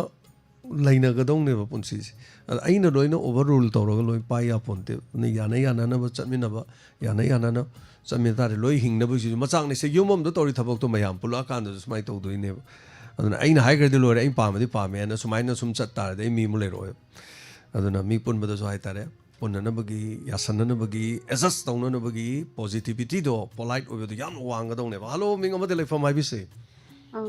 ꯁꯥꯔ ꯃꯟꯇ꯭ꯔꯤ ꯄꯨꯈ꯭ꯔꯤꯗꯒꯤ ꯂꯇꯥ ꯂꯩꯃꯅꯤ ꯑꯩꯁꯦ ꯀꯣ ꯑꯩ ꯋꯥꯐꯝ ꯑꯝꯇꯪ ꯊꯝꯅꯤꯡꯕ ꯑꯩ ꯇꯥꯛꯄꯤꯌꯨ ꯀꯩꯅꯣꯝꯇꯪ ꯍꯪꯖꯅꯤꯡꯉꯤ ꯑꯩꯈꯣꯏꯒꯤ ꯆꯤꯡꯃꯩꯔꯣꯡꯒꯨꯝꯕ ꯑꯗꯒꯤ ꯊꯥꯡꯃꯩꯕꯟꯒꯨꯝꯕ ꯁ꯭ꯋꯥꯏꯒꯨꯝꯕꯗ ꯅꯛꯄꯗ ꯑꯩꯈꯣꯏꯒꯤ ꯗꯥꯏꯃꯟ ꯐꯦꯃꯤꯂꯤꯒꯤ ꯃꯔꯨꯑꯣꯏꯕ ꯃꯤ ꯈꯔ ꯂꯩꯒꯗ꯭ꯔꯥ ꯑꯩꯈꯣꯏꯁꯦ ꯁꯨꯃꯥꯏꯅ ꯑꯩꯈꯣꯏꯒꯤ ꯂꯩꯔꯤꯕ ꯃꯟꯇ꯭ꯔꯤ ꯄꯨꯈ꯭ꯔꯤꯁꯤꯗꯩꯗ ꯑꯗꯒꯤ ꯑꯩꯈꯣꯏꯒꯤ ꯂꯝꯃꯣꯡꯉꯩ ꯍꯥꯏꯗꯅ ꯁꯣꯔꯣꯛꯀꯤ ꯃꯅꯤꯡꯗ ꯂꯩꯕꯁꯦ ꯑꯩꯈꯣꯏꯒꯤ ꯇꯤꯟꯅꯖꯕ ꯑꯩꯒ ꯁꯨꯝ ꯋꯥꯔꯤ ꯁꯥꯟꯅꯕꯗ ꯃꯣꯏꯁꯨ ꯌꯥꯎꯅꯤꯡꯉꯦ ꯍꯥꯏꯕ ꯑꯩꯈꯣꯏꯒꯤ ꯗꯥꯏꯃꯟ ꯐꯦꯃꯤꯂꯤꯒꯤ ꯗꯣꯅꯔ ꯈꯔ ꯇꯧꯅꯤꯡꯕ ꯃꯣꯏꯁꯨ ꯆꯍꯤ ꯈꯨꯗꯤꯡꯒꯤ ꯁꯉꯥꯛꯐꯝ ꯑꯗꯥꯏꯗꯤ ꯌꯥꯗ꯭ꯔꯣ ꯌꯥꯏ ꯁꯉꯥꯛꯐꯝ ꯑꯗꯥꯏꯗ ꯂꯩꯕꯗꯣ ꯈꯪꯗꯕꯒꯤꯅꯤ ꯁꯥꯔ ꯍꯪꯖꯔꯤꯁꯦ ꯍꯩꯉꯥꯡꯒꯨꯝꯕꯗꯤ ꯌꯥꯗ꯭ꯔꯣ ꯀꯅꯥ ꯍꯩꯉꯥꯡꯂꯣꯝ ꯑꯗꯥꯏꯒꯗꯤ ꯌꯥꯕ꯭ꯔꯣ ꯑꯗꯒꯤ ꯍꯩꯉꯥꯡꯂꯣꯝꯗꯗꯤ ꯍꯩꯉꯥꯡꯗ ꯑꯃꯨꯛ ꯈꯤꯇꯪ ꯆꯠꯄꯗꯣ ꯍꯣꯏ ꯃꯔꯨꯑꯣꯏꯅꯔꯕ ꯍꯥꯏꯇꯥꯔꯦ ꯅꯠꯇꯦ ꯁꯉꯥꯛꯐꯝꯒꯨꯝꯕ ꯍꯩꯉꯥꯡꯗ ꯆꯠꯂꯨꯁꯨ ꯍꯥꯏꯕ ꯅꯠꯇꯦꯗ ꯂꯝꯕꯤꯗꯨꯗꯤ ꯍꯣꯏ ꯑꯣꯏꯗꯅ ꯑꯥ ꯃꯟꯇ꯭ꯔꯤ ꯄꯨꯈ꯭ꯔꯤ ꯍꯥꯏꯗꯣ ꯁꯣꯝꯗꯒꯤ ꯍꯩꯉꯥꯡꯂꯣꯝꯗꯒꯤ ꯀꯔꯤꯔꯣꯝꯗꯒꯤ ꯂꯥꯛꯄꯗ ꯂꯝꯕꯤꯗꯣ ꯐꯥꯎꯅꯗꯣꯏꯅꯤꯅ ꯍꯥꯏꯖꯔꯤꯕꯀꯣ ꯑꯗꯩ ꯑꯍꯜꯂꯨꯞ ꯑꯗꯥꯏ ꯑꯗꯒꯤ ꯂꯝꯕꯤꯗ ꯂꯣꯏꯕ ꯇꯤꯟꯅꯕ ꯑꯗꯥꯏ ꯂꯩ ꯍꯥꯏꯇꯥꯔꯦ ꯑꯗꯥꯏꯗ ꯃꯤ ꯂꯩ ꯑꯗꯨꯒ ꯀꯩꯅꯣ ꯌꯥꯎꯕꯤꯕ ꯅꯠꯇ꯭ꯔꯣ ꯗꯥꯏꯃꯟ ꯗꯣꯅꯔꯁ ꯌꯥꯎꯕ ꯅꯠꯇ꯭ꯔꯣ ꯌꯥꯎꯗꯦ ꯑꯩꯁꯤ ꯌꯥꯎꯗ꯭ꯔꯤꯑꯕꯀꯣ ꯑꯣ ꯌꯥꯎꯖꯅꯤꯡꯕ ꯑꯗꯩ ꯏꯃꯥꯟꯅꯕꯤ ꯌꯥꯎꯗꯕꯗꯨꯅꯅꯤ ꯈꯔꯅꯁꯨ ꯋꯥꯔꯤ ꯈꯪꯗ꯭ꯔꯤꯗꯣ ꯁꯥꯕꯗ ꯑꯗꯨꯅꯅꯤ ꯃꯣꯏꯁꯨ ꯌꯥꯎꯅꯤꯡꯉꯦ ꯍꯥꯏꯔꯛꯄ ꯑꯗꯨꯅ ꯑꯩꯈꯣই ꯆꯤꯡꯃꯩꯔꯣꯡꯒꯨꯝꯕ ꯑꯗꯒꯤ ꯁꯉꯥꯛꯐꯝꯒꯨꯝꯕ ꯊꯥꯡꯃꯩꯕꯟꯒꯨꯝꯕ ꯁ꯭ꯋꯥꯏꯁꯤꯗ ꯑꯅꯛꯄ ꯃꯤ ꯂꯩꯔꯒꯗꯤ ꯑꯩꯈꯣꯏꯅ ꯈꯣꯡꯖꯣꯝ ꯇꯥꯅ ꯂꯥꯛꯄꯗꯣ ꯈꯤꯇꯪ ꯈꯨꯗꯣꯡꯆꯥꯗꯕ ꯁꯨꯝ ꯌꯥꯎꯅꯕ ꯑꯩ ꯏꯊꯟꯗ ꯑꯣꯏꯔꯗꯤ ꯌꯥꯕ ꯑꯗꯨꯁꯨ ꯑꯃꯨꯛ ꯃꯣꯏꯅ ꯆꯠꯃꯤꯟꯅꯁꯤꯒ ꯍꯥꯏꯅꯤꯡꯕꯗꯣ ꯑꯗꯨꯅ ꯑꯩ ꯈꯨꯗꯣꯡꯆꯥꯕꯗꯨ ꯂꯩꯒꯗ꯭ꯔꯥ ꯁ꯭ꯋꯥꯏ ꯑꯅꯛꯄꯗ ꯑꯩꯈꯣꯏꯁꯦ ꯍꯥꯏꯗꯅ ꯃꯣꯏꯁꯦ ꯈꯔ ꯁꯨꯝ ꯌꯥꯎꯅꯤꯡꯉꯦ ꯆꯍꯤꯒꯤ ꯑꯣꯏꯅ ꯊꯤꯅꯤꯡꯉꯦ ꯃꯣꯏꯁꯦ ꯀꯩꯁꯨ ꯑꯗꯨꯒ ꯀꯥꯏꯗꯦ ꯀꯩꯁꯨ ꯑꯇꯩꯁꯦ ꯀꯥꯏꯗꯦ ꯗꯣꯅꯔꯁ ꯌꯥꯎꯁꯟꯕꯤꯔꯗꯤ ꯑꯗꯨꯝ ꯂꯣꯏ ꯊꯣꯛꯂꯛꯀꯅꯤ ꯗꯣꯅꯔꯁꯇꯅꯦ ꯂꯣꯏ ꯌꯥꯎꯕꯅꯤ ꯑꯗꯥꯏ ꯊꯣꯛꯂꯛꯄꯗ ꯑꯩ ꯀꯔꯤ ꯂꯝꯗꯒꯤ ꯌꯥꯎꯒꯦ ꯑꯩ ꯁꯤ ꯂꯝꯗꯩꯅꯦꯅ ꯍꯥꯏꯅ ꯏꯔꯨꯕꯗ ꯒ꯭ꯔꯨꯞꯇꯨꯗ ꯏꯔꯨꯕꯗ ꯑꯩꯅꯦꯅ ꯂꯣꯏ ꯈꯨꯝꯃꯛꯑꯗꯧꯅꯤ ꯏꯔꯥꯏ ꯂꯥꯏꯅꯀꯣ ꯑꯗꯨꯃꯥꯏꯅ ꯂꯩ ꯍꯣꯏ ꯆꯠꯃꯤꯟꯅꯕꯒꯤ ꯈꯣꯡꯕꯨ ꯑꯣꯏꯕꯒꯤ ꯅꯨꯡꯉꯥꯏꯕꯗꯣ ꯍꯥꯟꯅꯗꯤ ꯍꯣꯏ ꯆꯠꯃꯤꯟꯅꯕ ꯐꯥꯎꯕ ꯂꯩꯔꯝꯗꯕꯁꯤꯡꯗꯣ ꯍꯧꯖꯤꯛꯇꯤ ꯆꯠꯃꯤꯟꯅꯕꯗꯒꯤ ꯅꯨꯡꯉꯥꯏꯕꯁꯨ ꯃꯌꯥꯝ ꯂꯩꯔꯦ ꯀꯥꯡꯕꯨ ꯑꯃꯅ ꯍꯧꯖꯤꯛꯁꯨ ꯆꯠꯇꯤ ꯌꯥꯝ ꯆꯠꯅꯤꯡꯉꯤ ꯈꯣꯡꯕꯨ ꯂꯩꯇꯕꯅꯤꯅ ꯍꯥꯏꯕꯁꯨ ꯑꯗꯨꯝ ꯌꯥꯎꯋꯦꯕꯀꯣ ꯑꯦꯅꯤꯋꯦ ꯑꯗꯨꯝ ꯒ꯭ꯔꯨꯞ ꯌꯥꯎꯁꯟꯕꯤꯔꯀꯥꯟꯗ ꯑꯗꯨꯝ ꯈꯪꯉꯛꯀꯅꯤ ꯑꯗꯨꯃꯥꯏꯅ ꯍꯥꯏꯖꯒꯦ ꯑꯩ ꯑꯗꯨꯝ ꯍꯧꯖꯤꯛꯁꯤꯗꯩꯗ ꯊꯧꯔꯝꯁꯤꯗ ꯑꯩꯅ ꯃꯃꯤꯡ ꯃꯊꯥ ꯂꯥꯎꯊꯣꯛꯄꯗꯤ ꯅꯨꯡꯉꯥꯏꯇ꯭ꯔꯦ ꯑꯩꯈꯣꯏꯅ ꯑꯅꯛꯄꯗ ꯇꯧꯔꯒꯗꯤ ꯁꯠ ꯂꯥꯎꯅ ꯌꯥꯎꯁꯜꯂꯒꯗꯤ ꯌꯥꯎꯔ ꯃꯇꯨꯡꯗꯒꯤꯕꯨꯗꯤ ꯑꯗꯨꯝ ꯌꯥꯔꯅꯤ ꯑꯗꯨ ꯌꯥꯎꯗ꯭ꯔꯤꯉꯩꯒꯤꯁꯤ ꯁꯤꯅꯤ ꯑꯌꯥꯝꯅ ꯈꯪꯅꯤꯡꯉꯤꯁꯦ ꯍꯣꯏ ꯊꯧꯔꯝꯁꯤꯗꯗꯤ ꯅꯨꯡꯉꯥꯏꯔꯔꯣꯏꯀꯣ ꯃꯤ ꯃꯁꯥꯒꯤ ꯍꯣꯏ ꯃꯃꯤꯡ ꯍꯥꯏꯕꯗꯣ ꯅꯨꯡꯉꯥꯏꯔꯔꯣꯏ ꯊꯥꯒꯠꯆꯔꯤ ꯁꯣꯏꯗꯅ ꯑꯗꯨꯝ ꯃꯁꯥ ꯃꯁꯥꯒꯤ ꯑꯌꯥꯕ ꯑꯃꯁꯨ ꯂꯧꯗ ꯌꯥꯗꯦꯕ ꯑꯩꯈꯣꯏꯅ ꯑꯗꯨꯅ ꯒ꯭ꯔꯨꯞ ꯌꯥꯎꯔꯒꯗꯤ ꯁꯣꯏꯅ ꯈꯪꯒꯗꯧꯅꯤ ꯊꯥꯒꯠꯆꯔꯤ ꯊꯦꯡꯛ ꯌꯨ ꯁꯣ ꯃꯆ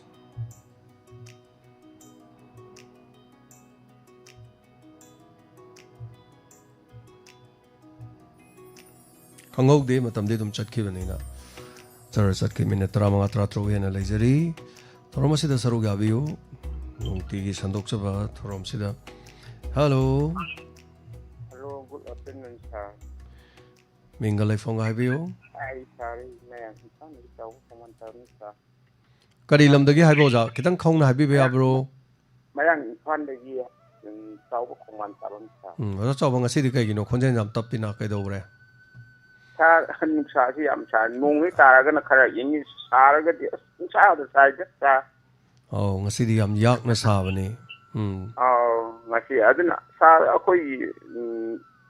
ꯃꯅꯤꯄꯨꯔꯒꯤ ꯂꯝꯕꯤ ꯊꯣꯡꯁꯤꯗꯤ 100ꯗ ꯃꯩꯗ꯭ꯔꯥꯒꯤ ꯆꯥꯡꯗꯤ ꯑꯗꯨꯝ ꯐꯠꯇ꯭ꯔꯦꯗ ꯍꯧꯖꯤꯛꯀꯤ ꯁꯥꯔ ꯑꯗꯨꯒ ꯑꯩꯅ ꯂꯥꯛꯆꯅꯤꯡꯉꯤꯕ ꯋꯥꯐꯝꯗꯤ ꯁꯥꯔ ꯁꯣꯏꯗꯅ ꯁꯦꯝꯃꯅꯤ 2027ꯗ ꯏꯂꯦꯛꯁꯟ ꯖꯦꯅꯔꯦꯜ ꯏꯂꯦꯛꯁꯟꯁꯦ ꯂꯩꯕ ꯃꯔꯝꯅ ꯁꯣꯏꯗꯅ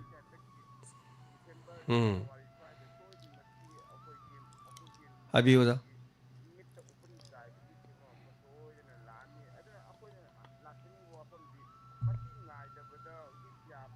यादिबो याम जिंगसे अतिनबा मतमदा सेमबीरगदि ख्वाइदि हे नुवानि अदुबु हौजिकि मियामगि लेंगा हाइबदु लेट्रे गवर्नर चार्ज पुनमक माना पुलप पाइसिंगरने माना पुलप विभाग मयाम से मंत्री तरानिथु हुमदोना यन को पारंबा मयाम से माना पुलप पारन अहोबगी अहोब ngakta हाइबदु ओइरबनिना हौजि मियामगि निंगबसि थुंगदौबुदि मानद्रे अदुबु अकोइना मियामगि लेंगाकी लुचिंगबा अमा हाइबसि हंतकी कनोसिमती ओइदोबु मानद्रे मरमदि कइनो हुजिक तौरिसि कुकीगी मकोइ तरा सिमा सेंट्रल मकोइबु चाउ मकोइ फिदाम अदुम थादना अदुम थमीबनिना मकोइ याउद्रगदि लेंगाक्सि अमु हनि कलकदबु मानद्रे अदुबु मकोइ येंब तारि अदुबु मियामगि लेंगाक लेदि चाद तराद ओरसु सेमबि चांगम ले हौजिकि जीरो दनि हुजिक लेरिसि अदुना गवर्नर पुलपान जीरो द लेरे हुजिके पुलमक अवाटपा हाबदु मुहाक्त ngaire मणिपुर द हुजि चलु खुदिंगमक लंबी याद्रिबा लंबी थोंग सेमा मगल लोसनबीदरबा अदगी अचुंग कया सिना हुजिके अखोई मयांग भान बोक्ता हुजिके लंबी से ममांगैदा अखोई बिसेमपुर टू अखोई थवान चप्प लंबी अम अखोई मयांग फानजिरे फावरगा चलंबा लंबीदा हुजिके करी ngom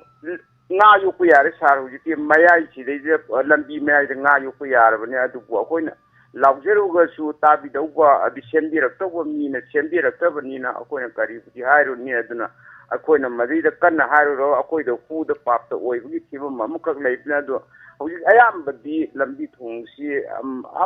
ta nuaitre aduna karma matam da masi amukta ano lenga amla kan da dikatang tawbirakadra do jiki lenga sina an governor nan masi sempat chaglakata udi mandre haba wakalon si sa gi akoi diamond tv wahung radio da sum phongtok chakni sa taga chariyoda sothara bayri pawsi gi ramda masi lambi thong gi phibam gi matang da hairu dana kari kanaru ne dane lambi loire pomnamak loire pomloi loire ado yengasi अनौब लेंगाक लेमहौरिबा चाही अमगी मतमदा करंबा लाकदोइनो लेंगाक लेत्रसु पियारना लंबी सेमबे याय पियारना दम लंबी सेमबगी right मखोइगिन सखो तोराम Poonam मखोइना तोगदम दुबु नोंजु पंथादा नोंग चोलिंगै लंबी चोलिंगै the लंबी सेमो हाबदि यारारोय लमदम सि मणिपुर याउनबिनी अदुना सिदगी करि ngaini नोंग हांगबा ngairani नोंग हांगबा ngaibदना मखैदोरani इरांग अमुक लानी इरांग लेबना अमुक सेमरोय अदुदगी मतंग लोरे कइनो जे लोरे थबा अमा चतबदा पुंखाय मा चंगबा मफमदो पुंग अमा चंगहले मियोगी मतंगी ममल अदुगी मतेक मांग अदुबो मरि लेबा सिंगना ताबिरगा येंबिरगा सेंबि बोइसुनु केंद्र जो लबी सेमदबगी वाकत जाम लाई खना चैनबा सेंगदोंनबा लाउनबा खनाबना चिंगबा पिक थना लै मयामसु लोइ तारेको हेलो मिंगमदा लेफम हाइबिसि हेलो था आई तनर खोंदगी येंसों कापनी था तबेयो करे हाबिनिंगी ता आई पुंग युवा मखतंग हाइचगे हाबियो नुमिदांग वारम किंगी सुमांग इलाबुदी हाबिरी अदुबु आई हाबिनी बते सा खैगी मरमत ओइरबसु अखैगी धर्मासे थाबदी खुदोंग चाबदी लैगिदाब्रा करिमा खुदोंग चाब लेरबदी धर्मासे मरमत थाबियो थावया मादम ताजगे ओजा कनोता हाइजगे ड्रामा से ऑल इंडिया रेडियो ता थाबा ड्रामा दुरो ओंदा थाबा ड्रामा दी थाहुता यारंगदो मांद्रे अतो थाहुगी तोरगा खुदोंग चाब लेरगदी अदम सानबीरगा थाबिसे यागदरा कोने सानबा ड्रामा दी मसिंग यामना लेजद्री ओजा को नोंग रेकॉर्ड तौरी हुजिक सो अनौबा मा रेकॉर्ड लोइरे अनौबा मा मुक तिलोतमा लाइश्रमगी अनौबा मा नमनबा सेम सारी अदुगा अनौबा ओजा अजित की अमसु नमननबा सेम सारी अदुना ड्रामा यामना लेरको मतमदु लादि अदुगुमा मतमदुदा सोयदना लाकिबे याय अदुबु हौजुमकी अखोइदा ड्रामा मरांग कायना लेजदे होय नमखरे ड्रामा मंगा तरुक्ति पुथोखरे अदुबु नमित मंगानी तरुकनी खक थारुबदनदि यादबनिना को अदुमाइना लेजरी अदुगा ऑल इंडिया रेडियोगी दि थाबे यादे अदुगा यूट्यूब ता फंगबा मीगी ड्रामा सो खोइना थाबे यादे अदुमाइना लेयोजा को मरक मणिपुरी फिल्म खरे यानसलकना होनरी अदुगा फिल्म की सीरीज अमा मोक तामिनसी लीलासी सुम थारा अबनीना ताबा ngakta ngaisaledo अदुगा मगी नुंगाइतबसु लेबिरंगनि ओजा तैदि करि हाबिनिंग बलै ꯍꯥꯏꯔꯤꯕꯒꯤ ꯂꯣꯏꯅ ꯍꯥꯏꯒꯦ ꯂꯝꯕꯤ ꯊꯣꯡꯒꯤ ꯆꯦꯡ ꯆꯥꯛꯀꯤ ꯌꯦꯟ ꯈꯣꯠꯀꯤꯗꯤ ꯂꯣꯏꯅ ꯑꯗꯨꯝ ꯆꯥꯖꯔꯦ ꯁꯤꯗ ꯑꯃꯨꯛ ꯍꯥꯏꯔꯨꯔꯒ ꯀꯔꯤ ꯇꯧꯔꯨꯅꯤ ꯄꯥꯠꯀꯤ ꯄꯥꯠ ꯉꯥꯛꯇ ꯑꯩꯈꯣꯏꯒꯤ ꯂꯥꯡꯐꯝ ꯉꯥꯛꯇ ꯄꯨꯈ꯭ꯔꯤ ꯈꯛꯇ ꯉꯥꯏꯔꯦ ꯁꯥꯔ ꯃꯁꯤ ꯍꯥꯏꯖꯔꯒꯦ ꯊꯝꯖꯔꯒꯦ ꯊꯥꯒꯠꯆꯔꯤ ꯑꯣꯖꯥ ꯍꯥꯏꯔꯨꯕꯒꯤ ꯀꯔꯤ ꯀꯥꯟꯅꯔꯨꯅꯤ ꯆꯍꯤ 5ꯒꯤ ꯊꯧꯗꯥꯡꯗ ꯁꯤꯟꯅꯔꯨꯕꯗꯣ ꯑꯩꯈꯣꯏꯅ ꯄꯨꯝꯅꯃꯛꯅ ꯍꯥꯏꯇꯥꯔꯦꯀꯣ ꯑꯩꯈꯣꯏ ꯄ꯭ꯔꯖꯥ ꯃꯤꯌꯥꯝꯒꯤꯁꯨ ꯑꯆꯧꯕ ꯃꯔꯥꯟ ꯌꯥꯝꯅ ꯂꯩ ꯑꯩꯈꯣꯏꯅ ꯑꯐꯕ ꯃꯤꯍꯨꯠ ꯈꯟꯕ ꯑꯃꯁꯨꯡ ꯈꯟꯗꯕꯒꯤ ꯋꯥꯐꯝ ꯇꯣꯉꯥꯜꯂꯀꯥꯟꯗ ꯃꯤꯍꯨꯠꯇꯤ ꯂꯣꯏꯅ ꯚꯣꯠ ꯂꯦꯞꯄꯦ ꯊꯣꯛꯂꯛꯏꯁꯦ ꯑꯐꯕ ꯉꯥꯛꯇꯅꯦꯅ ꯂꯧꯕ ꯌꯥꯏ ꯃꯁꯥ ꯃꯁꯥꯅ ꯃꯊꯧ ꯇꯧꯔꯛꯑꯗꯤ ꯑꯗꯨꯝ ꯅꯠꯇ꯭ꯔꯥ ꯃꯊꯧ ꯇꯧꯔꯛꯇ꯭ꯔꯗꯤ ꯐꯩꯅ ꯈꯜꯂꯁꯨ ꯃꯊꯧ ꯇꯧꯔꯛꯇ꯭ꯔꯗꯤ ꯀꯥꯡꯒ ꯊꯥꯡ ꯑꯣꯏꯔꯦ ꯑꯗꯨꯅ ꯑꯃꯨꯛ ꯑꯩꯈꯣꯏꯒꯤ ꯑꯁꯣꯏꯕꯅ ꯀꯩꯅꯣ ꯏꯂꯦꯛꯁꯟꯗ ꯁꯦꯜ ꯂꯧꯕ ꯑꯩꯈꯣꯏ ꯁꯦꯜ ꯂꯧꯕꯁꯤꯅꯤꯀꯣ ꯑꯗꯨꯅ ꯑꯩꯈꯣꯏ ꯏꯁꯥꯅ ꯏꯆꯥ ꯑꯩꯈꯣꯏꯅ ꯄꯣꯛꯏꯕ ꯏꯆꯥꯗꯨꯒꯤ ꯃꯀꯣꯛꯇ ꯈꯨꯠ ꯊꯝꯃꯒ ꯑꯩ ꯏꯂꯦꯛꯁꯟꯗ ꯄꯩꯁꯥ ꯂꯧꯖꯗꯦꯅ ꯍꯦꯛ ꯋꯥꯁꯛꯄ ꯉꯝꯃꯕ ꯃꯗꯨꯒꯨꯝꯕ ꯃꯤꯗꯨꯅ ꯃꯁꯤꯡ ꯌꯥꯝꯅ ꯊꯣꯛꯂꯛꯑꯕ ꯃꯇꯝ ꯑꯗꯨꯒꯨꯝꯕ ꯃꯇꯝꯗꯨꯗ ꯍꯩ ꯅꯪ ꯑꯩꯈꯣꯏꯅꯅꯦ ꯅꯪ ꯚꯣꯠ ꯀꯥꯍꯟꯕꯅꯤ ꯅꯪ ꯅꯊꯧ ꯇꯧꯗ꯭ꯔꯦꯀꯣ ꯅꯪ ꯃꯊꯪꯗꯤꯅ ꯚꯣꯠ ꯁꯨꯡꯄꯤ ꯄꯤꯔꯣꯏ ꯀꯥꯏꯅ ꯍꯥꯏꯕ ꯉꯝꯕꯗꯣ ꯂꯩꯇꯦꯕ ꯁꯪꯒ ꯄꯪꯒꯅ ꯑꯗꯨꯝ ꯌꯦꯡꯉ ꯂꯩꯌꯦꯕ ꯑꯗꯨꯅ ꯏꯂꯦꯛꯁꯟꯗ ꯑꯩꯈꯣꯏꯅ ꯆꯠꯂꯤꯁꯦ ꯐ꯭ꯔꯤ ꯑꯦꯟ ꯐꯤꯌꯔ ꯑꯣꯏꯗꯦ ꯍꯥꯏꯕꯅꯦꯕ ꯑꯗꯨꯅ ꯑꯩꯈꯣꯏꯒꯤ ꯂꯩꯔꯤꯕ ꯚꯣꯇꯔ ꯄꯨꯝꯅꯃꯛꯀꯤ ꯊꯃꯣꯏꯗ ꯑꯄꯥꯝꯕ ꯃꯤꯍꯨꯠ ꯈꯟꯕꯤꯌꯨ ꯑꯄꯥꯝꯕ ꯃꯤꯗꯨꯕꯨ ꯀꯔꯤ ꯑꯣꯏꯒꯅꯣ ꯀꯔꯤ ꯑꯣꯏ ꯊꯥꯗꯕꯤꯌꯨ ꯇꯧꯕꯗꯗꯤ ꯁꯦꯜ ꯂꯧꯔꯒ ꯊꯥꯗꯕꯒꯤ ꯊꯕꯛꯁꯤ ꯇꯧꯔꯨꯅꯨ ꯑꯩꯈꯣꯏꯅ ꯆꯍꯤ ꯀꯌꯥꯗꯨꯅ ꯂꯧꯔꯛꯏꯁꯦ ꯑꯉꯥꯎꯕ ꯁꯥꯔꯒ ꯑꯗꯨꯝ ꯇꯥꯔ ꯂꯩꯔꯛꯑꯕꯅꯤ ꯑꯗꯨꯅ ꯑꯩꯈꯣꯏꯅ ꯏꯆꯥꯒꯤ ꯃꯀꯣꯛ ꯄꯥꯏꯔꯒ ꯑꯩ ꯚꯣꯠꯇ ꯁꯦꯜ ꯂꯧꯖꯗꯦ ꯍꯥꯏꯅ ꯋꯥꯁꯛꯄ ꯉꯝꯕ ꯃꯇꯝ ꯑꯗꯨ ꯈꯛꯇꯗ ꯃꯇꯝ ꯑꯗꯨꯗ ꯑꯆꯨꯝꯕ ꯃꯤꯔꯦꯞ ꯊꯣꯛꯂꯛꯀꯗꯧꯔꯤꯕꯅꯤ ꯃꯇꯝꯗꯨꯗ ꯑꯩꯈꯣꯏꯅ ꯉꯥꯡꯕ ꯉꯝꯒꯗꯧꯔꯤꯕꯅꯤ ꯑꯗꯨꯅ ꯑꯩꯕꯨꯗꯤ ꯍꯥꯏꯖꯔꯤ ꯑꯩꯈꯣꯏꯀꯣ ꯏꯂꯦꯛꯁꯟꯗ ꯑꯩꯗꯤ ꯂꯨꯄꯥ ꯑꯃ ꯂꯧꯖꯗꯦ ꯑꯩ ꯍꯥꯟꯅꯗꯒꯤꯁꯨ ꯂꯥꯎꯔ ꯂꯥꯛꯏꯗꯨꯅꯤ ꯂꯨꯄꯥ ꯑꯃ ꯂꯧꯗꯦ ꯁꯤꯅꯤ ꯅꯨꯡꯉꯥꯏꯇ꯭ꯔꯁꯤꯗꯤ ꯅꯨꯡꯉꯥꯏꯕ ꯀꯩ ꯂꯩꯒꯦ ꯑꯩ ꯃꯔꯨꯞ ꯃꯄꯥꯡꯗꯒꯤ ꯍꯪꯉ ꯆꯥꯔꯝꯕ ꯌꯥꯏꯀꯣ ꯑꯩ ꯃꯌꯥꯝꯗꯒꯤ ꯆꯥꯔꯝꯕ ꯌꯥꯏ ꯃꯌꯥꯝꯅ ꯄꯤꯔꯛꯄ ꯆꯥꯏꯀꯣ ꯑꯩ ꯆꯦꯡ ꯁꯨꯡꯋꯥꯡ ꯋꯥꯟꯗꯤ ꯃꯌꯥꯝꯅ ꯄꯤꯔꯛꯄ ꯑꯗꯨꯝ ꯆꯥꯏ ꯑꯩꯒꯤ ꯏꯗ ꯃꯌꯥꯝꯒꯤ ꯂꯃꯟ ꯇꯣꯜꯂꯦꯅ ꯑꯩꯅ ꯈꯜꯂꯦꯕ ꯑꯗꯨ ꯑꯣꯏꯔꯒꯗꯤ ꯑꯩ ꯃꯤꯌꯥꯝꯒꯤ ꯂꯃꯟ ꯇꯣꯜꯂꯤꯁꯦ ꯃꯤꯌꯥꯝꯒꯤ ꯁꯦꯕꯥ ꯇꯧꯅꯦꯅ ꯈꯜꯂꯦꯕ ꯍꯣꯏ ꯑꯩ ꯆꯦꯡ ꯋꯥꯟꯕ ꯉꯝꯗꯕ ꯃꯤ ꯅꯠꯇꯦ ꯑꯩ ꯃꯇꯝ ꯑꯃꯗ ꯋꯥꯅ ꯂꯦꯜꯂꯝꯃꯤ ꯃꯇꯝ ꯑꯃꯗ ꯋꯥꯅ ꯍꯧꯔꯛꯏ ꯑꯗꯨ ꯑꯣꯏꯔꯁꯨ ꯉꯁꯤ ꯍꯣꯠꯅꯔꯤꯁꯤ ꯃꯤꯌꯥꯝꯅ ꯑꯩꯈꯣꯏꯗ ꯊꯥꯖꯕ ꯊꯝꯃꯤꯁꯤ ꯀꯔꯤꯒꯤꯅꯣ ꯍꯥꯏꯅ ꯃꯗꯨꯒꯤ ꯃꯤꯅꯨꯡꯁꯤꯗꯨ ꯃꯥꯡꯈ꯭ꯔꯒꯗꯤ ꯑꯩꯁꯨ ꯉꯥꯏꯔꯦ ꯃꯤꯒꯤ ꯁꯦꯕꯥ ꯇꯧꯕ ꯉꯝꯃꯛꯑꯣꯏꯕ ꯑꯗꯨꯅꯅꯤ ꯑꯗꯨꯅ ꯃꯁꯤ ꯄꯨꯝꯅꯃꯛꯁꯦ ꯈꯪꯅ ꯑꯩꯈꯣꯏꯅ ꯆꯠꯍꯟꯅꯕꯒꯤꯗꯃꯛ ꯑꯩꯅ ꯉꯁꯤ ꯚꯣꯠ ꯀꯥꯔꯤꯕꯁꯦ ꯃꯤꯌꯥꯝ ꯄꯨꯝꯅꯃꯛꯅ ꯑꯩꯈꯣꯏꯗ ꯚꯣꯠ ꯄꯤꯔꯛꯈꯤꯕꯅꯤꯀꯣ ꯂꯨꯄꯥ ꯑꯃꯨꯛ ꯇꯤꯡꯗꯅ ꯃꯤꯌꯥꯝꯒꯤ ꯊꯕꯛ ꯇꯧꯐꯝ ꯊꯣꯛꯏꯀꯣꯅ ꯃꯁꯥꯅ ꯏꯀꯥꯏꯖꯔꯛꯀꯅꯦꯕ ꯃꯗꯨꯒꯤ ꯏꯀꯥꯏꯕꯗꯣ ꯐꯥꯎꯍꯟꯖꯦꯕ ꯀꯩꯗꯧꯕꯩ ꯂꯧꯗꯣꯏꯅꯣ ꯃꯤ ꯃꯣꯏ ꯂꯨꯄꯥ 2,000 ꯀꯩꯗꯧꯗꯣꯔꯤꯒꯦ ꯃꯤ 2,000 ꯐꯅꯌꯥꯝ ꯂꯩꯇ꯭ꯔꯁꯨ 2,000 ꯐꯥꯎꯗꯤ ꯊꯣꯡꯒꯅꯤ ꯀꯩꯅꯣ ꯅꯠꯇ꯭ꯔꯥ ꯍꯜꯂꯣ ꯃꯤꯡ ꯑꯃꯗꯤ ꯂꯩꯐꯝ ꯍꯥꯏꯕꯁꯦ Hello, sir. I Bishopure Sunday, sir. I'm a motor, sir. We come on the sir. Ozaba Santa Taram Luxury, Topio, can you have any? Sir, Mamma, you are from me on the top of the on the phone toning the food over my horror. I what the same Lopato. Sana Loggi and Law was a minor Koyo. Would you carry your minister Mayamji, Manunda, Masakama Mayam to Yobirangani, and you are quite Loggi, I was in a Chijong Loggi, Sarkoyo. She might have done a seeding a say, quick Kunashi that a city. Load of me, Kayamas who are Nani, Aromi, Gaitodum, Awabanani. So, what about machine a Chimak, a Koyi, Mamang the Zoo, a Koya Kangi Mayam Koyi, Juji Mount of Tardan Leva, the Bitong in Matanga. He don't put him on the short of a man, Koyi Kunashi, Awa, so in a Sarup Yariva, Yam Punamuxe, Mashidi. Assuming that Tamoy, the Pena Dravangan. Adubu. So I know what from comes anybody. I quit 2023 Regina, but you found the lady. I quit Razniti Tonari was in ye. Miambunai, he had a Razniti to be go, Regadi. Azregadi, Razniti Manu the Yari, I'm not pushing. Do Madu, then talk for Hydragadi. Azuregadi. Shark to me, but shark to the shark shaking a banner since you go among to an Halaman Habibazona. Shark to the ya.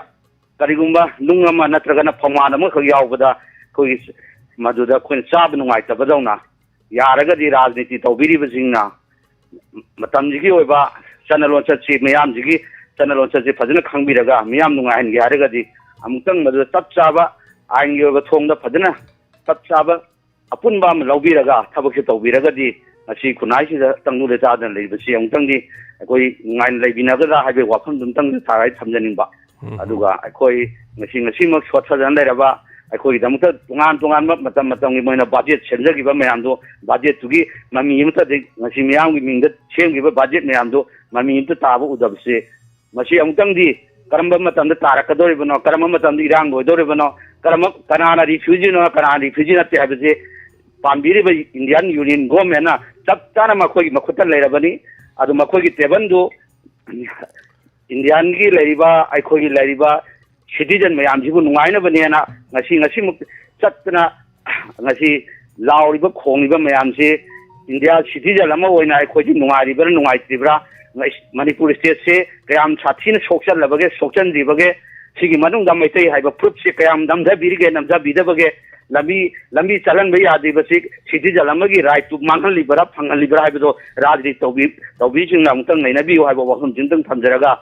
khwai puna mangna tabi bada asoyangam yawra ba supuna mangna ngapi hai bo wahum jing thamjaraga sargi platform na matam puna mangta miyam ge afaba yai thobam pun go sargi teban jino o henbiu hai bo wahum jing tang thamjaraga aroi boina sarwang han ko dan desa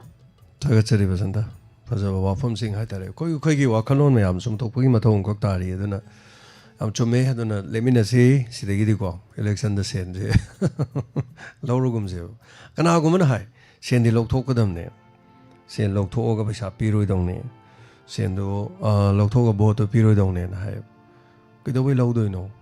मखोई मसादगी among वाखलोन दुना खल्लगा तालकपा पोलमदु पीरगा मदु अइना साइरगा अगी हक्चांग अगी heart अगी kidney मधुगी साफू म फुहल्लकांदा अगी जिन अदुगुम फत्तब मचुगी ईदो चेलनगदबगी सरो सराहियन P fab अगी मोनेको कनागुमनदि हाय मोइदि से लौथौदौनी मोइदि से मरोइदौने सेंदुदि लौथौहंनेब हुरानबे हेंजलकनेब सुम हुरानबदु हेंजलकने हुदनो हुर माइ मरा लेबदुदि फैदना हयें कना मिनंब थबक तौरे हायदि आई पुंसीदा आदा चलगा लाइरेबागता नंग मिनंब थबक तौरकप्रा हायदे तौरकते हायनो यारोयबा मरमदि कैनो आई से लौरुरेबा अदु नम थाकनेबा अइना मोइदे से लौ वाइज आइसु हुरानबे यावरिने अदुनदि आइसु नम थाक तौरिने पुंसीनी पुंसी अमदा मी न मिंगोंदा मी मगी बदनाम तौबा मी मगी अचुंबा रानबा खंगदना मी मदा चैबीबा ngangbibadudi madugi bichar de aina tawgadam nate madudi upar wala mathakta leiribasna bichar tawgadamne aseng mamade achumba haibde haider sanang khange masak muna haidoin aina phaneyam oidaba ngang soina nam thak tawkiboradi karimda chenba yaroi aduna huran ba chatpado hubaduna makhutna hurasu aidi hude magi makhutna hubane habi yade maramde ai chatpa yaroi aduna huriba mi aduna makhoina paisa ilakpa matamda lawradi magi bohotu mongonda pida tarasu aisu huran ba yawi aduna ngasigi society sakona semdokna nabagi honabada makhoigi lupa lising ani ahum dagina manga taruk taret phawda pidi sing do lokthok ga bo thada da ba haiba wakan do thado haninge yawhaningde lohaningde to haningde o sigum marsin hoji kandi yadre ko haiba mo khanghal la kanda mating leiba leba ki khanba larik laisu haiba mi ngang na ba ngam ga hiram khudi mukta khangba aduga thamoi sengba karigi lawdane ge masai ju law mayum ju sauna sana ju saw nupi gi sana ju saw marai bak su semo haibe wani adu marai bak su sem do marai kai su sem da karim to bu su yauda pehelgam da legi da mi kun ga ni pan legi da du gi na flag pa ra ge hek machalakpa aduga somna kan na jiri da legi da nupi angang do nung pak ta haida laga pik li bangang sahi mari manga di jat manghan matam du dana kari mo wahim to haida lambi da tholaga flag sat ki da sing adu bu ai khoina kari ni haina lo du re wa yam ngang or di nuksi roi na tra kari haibam tholi ge kolom to di lobam thok tro pen da bu wafam ti ibam thok tro twitter am da tweet to bu kari kai ge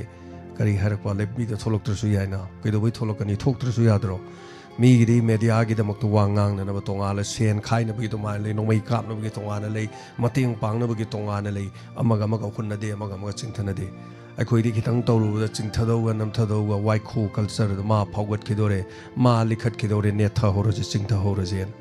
karim to hona dringai karim bok to dringai de e karim ngam moi nang na thadok charoga hingba ngam na ne hona jaroga chawkhat charo kan na mayon so kan sei para kan that ke haiba khitang phawgolak pa khitang machin tung khalak pa da ne thaba aina sembi bani aina torok bani ma na ngon de hen ki dore khalaga sonthana na bagi da mon nei hat piraga makhong na chabet chabet ne salaga thamam adu mogi punsiro na du moi wakhalon da khal ta ge dong da chawkhat pa sungong ngam moi asi malem da gi miyam pono mon yang biu missile अमना कापद kilometre लिसिंग कुंथ्रा होमदोगी हैबनी अखोई लेबाक से करी missile लेरिगे Meena लान मचाम तौद बोम थादरे drone attack तौसले अखोइना Kannada चलंग असि फौद drone attack तौंगमगे Koyna केदौ केंगमद्रिनो मी हालो हैबनती मीदुदी Moina हालकपनी ना कोइना हातपा हो याउकिबनी ngakthoknaruba hinjanadu wani aduna mising yamobugi akhona tangai faudu bai wani masidi ka shunate ba genocide mai tai singo mutna na bai satharak pa lalong tu ure dana akhoi na mai tai masen yengsinnaga lein kari shunata ba election dagi hawra kanda akhoi di yamna wali aduni ngarang ojana hoina ga ba harami to agenda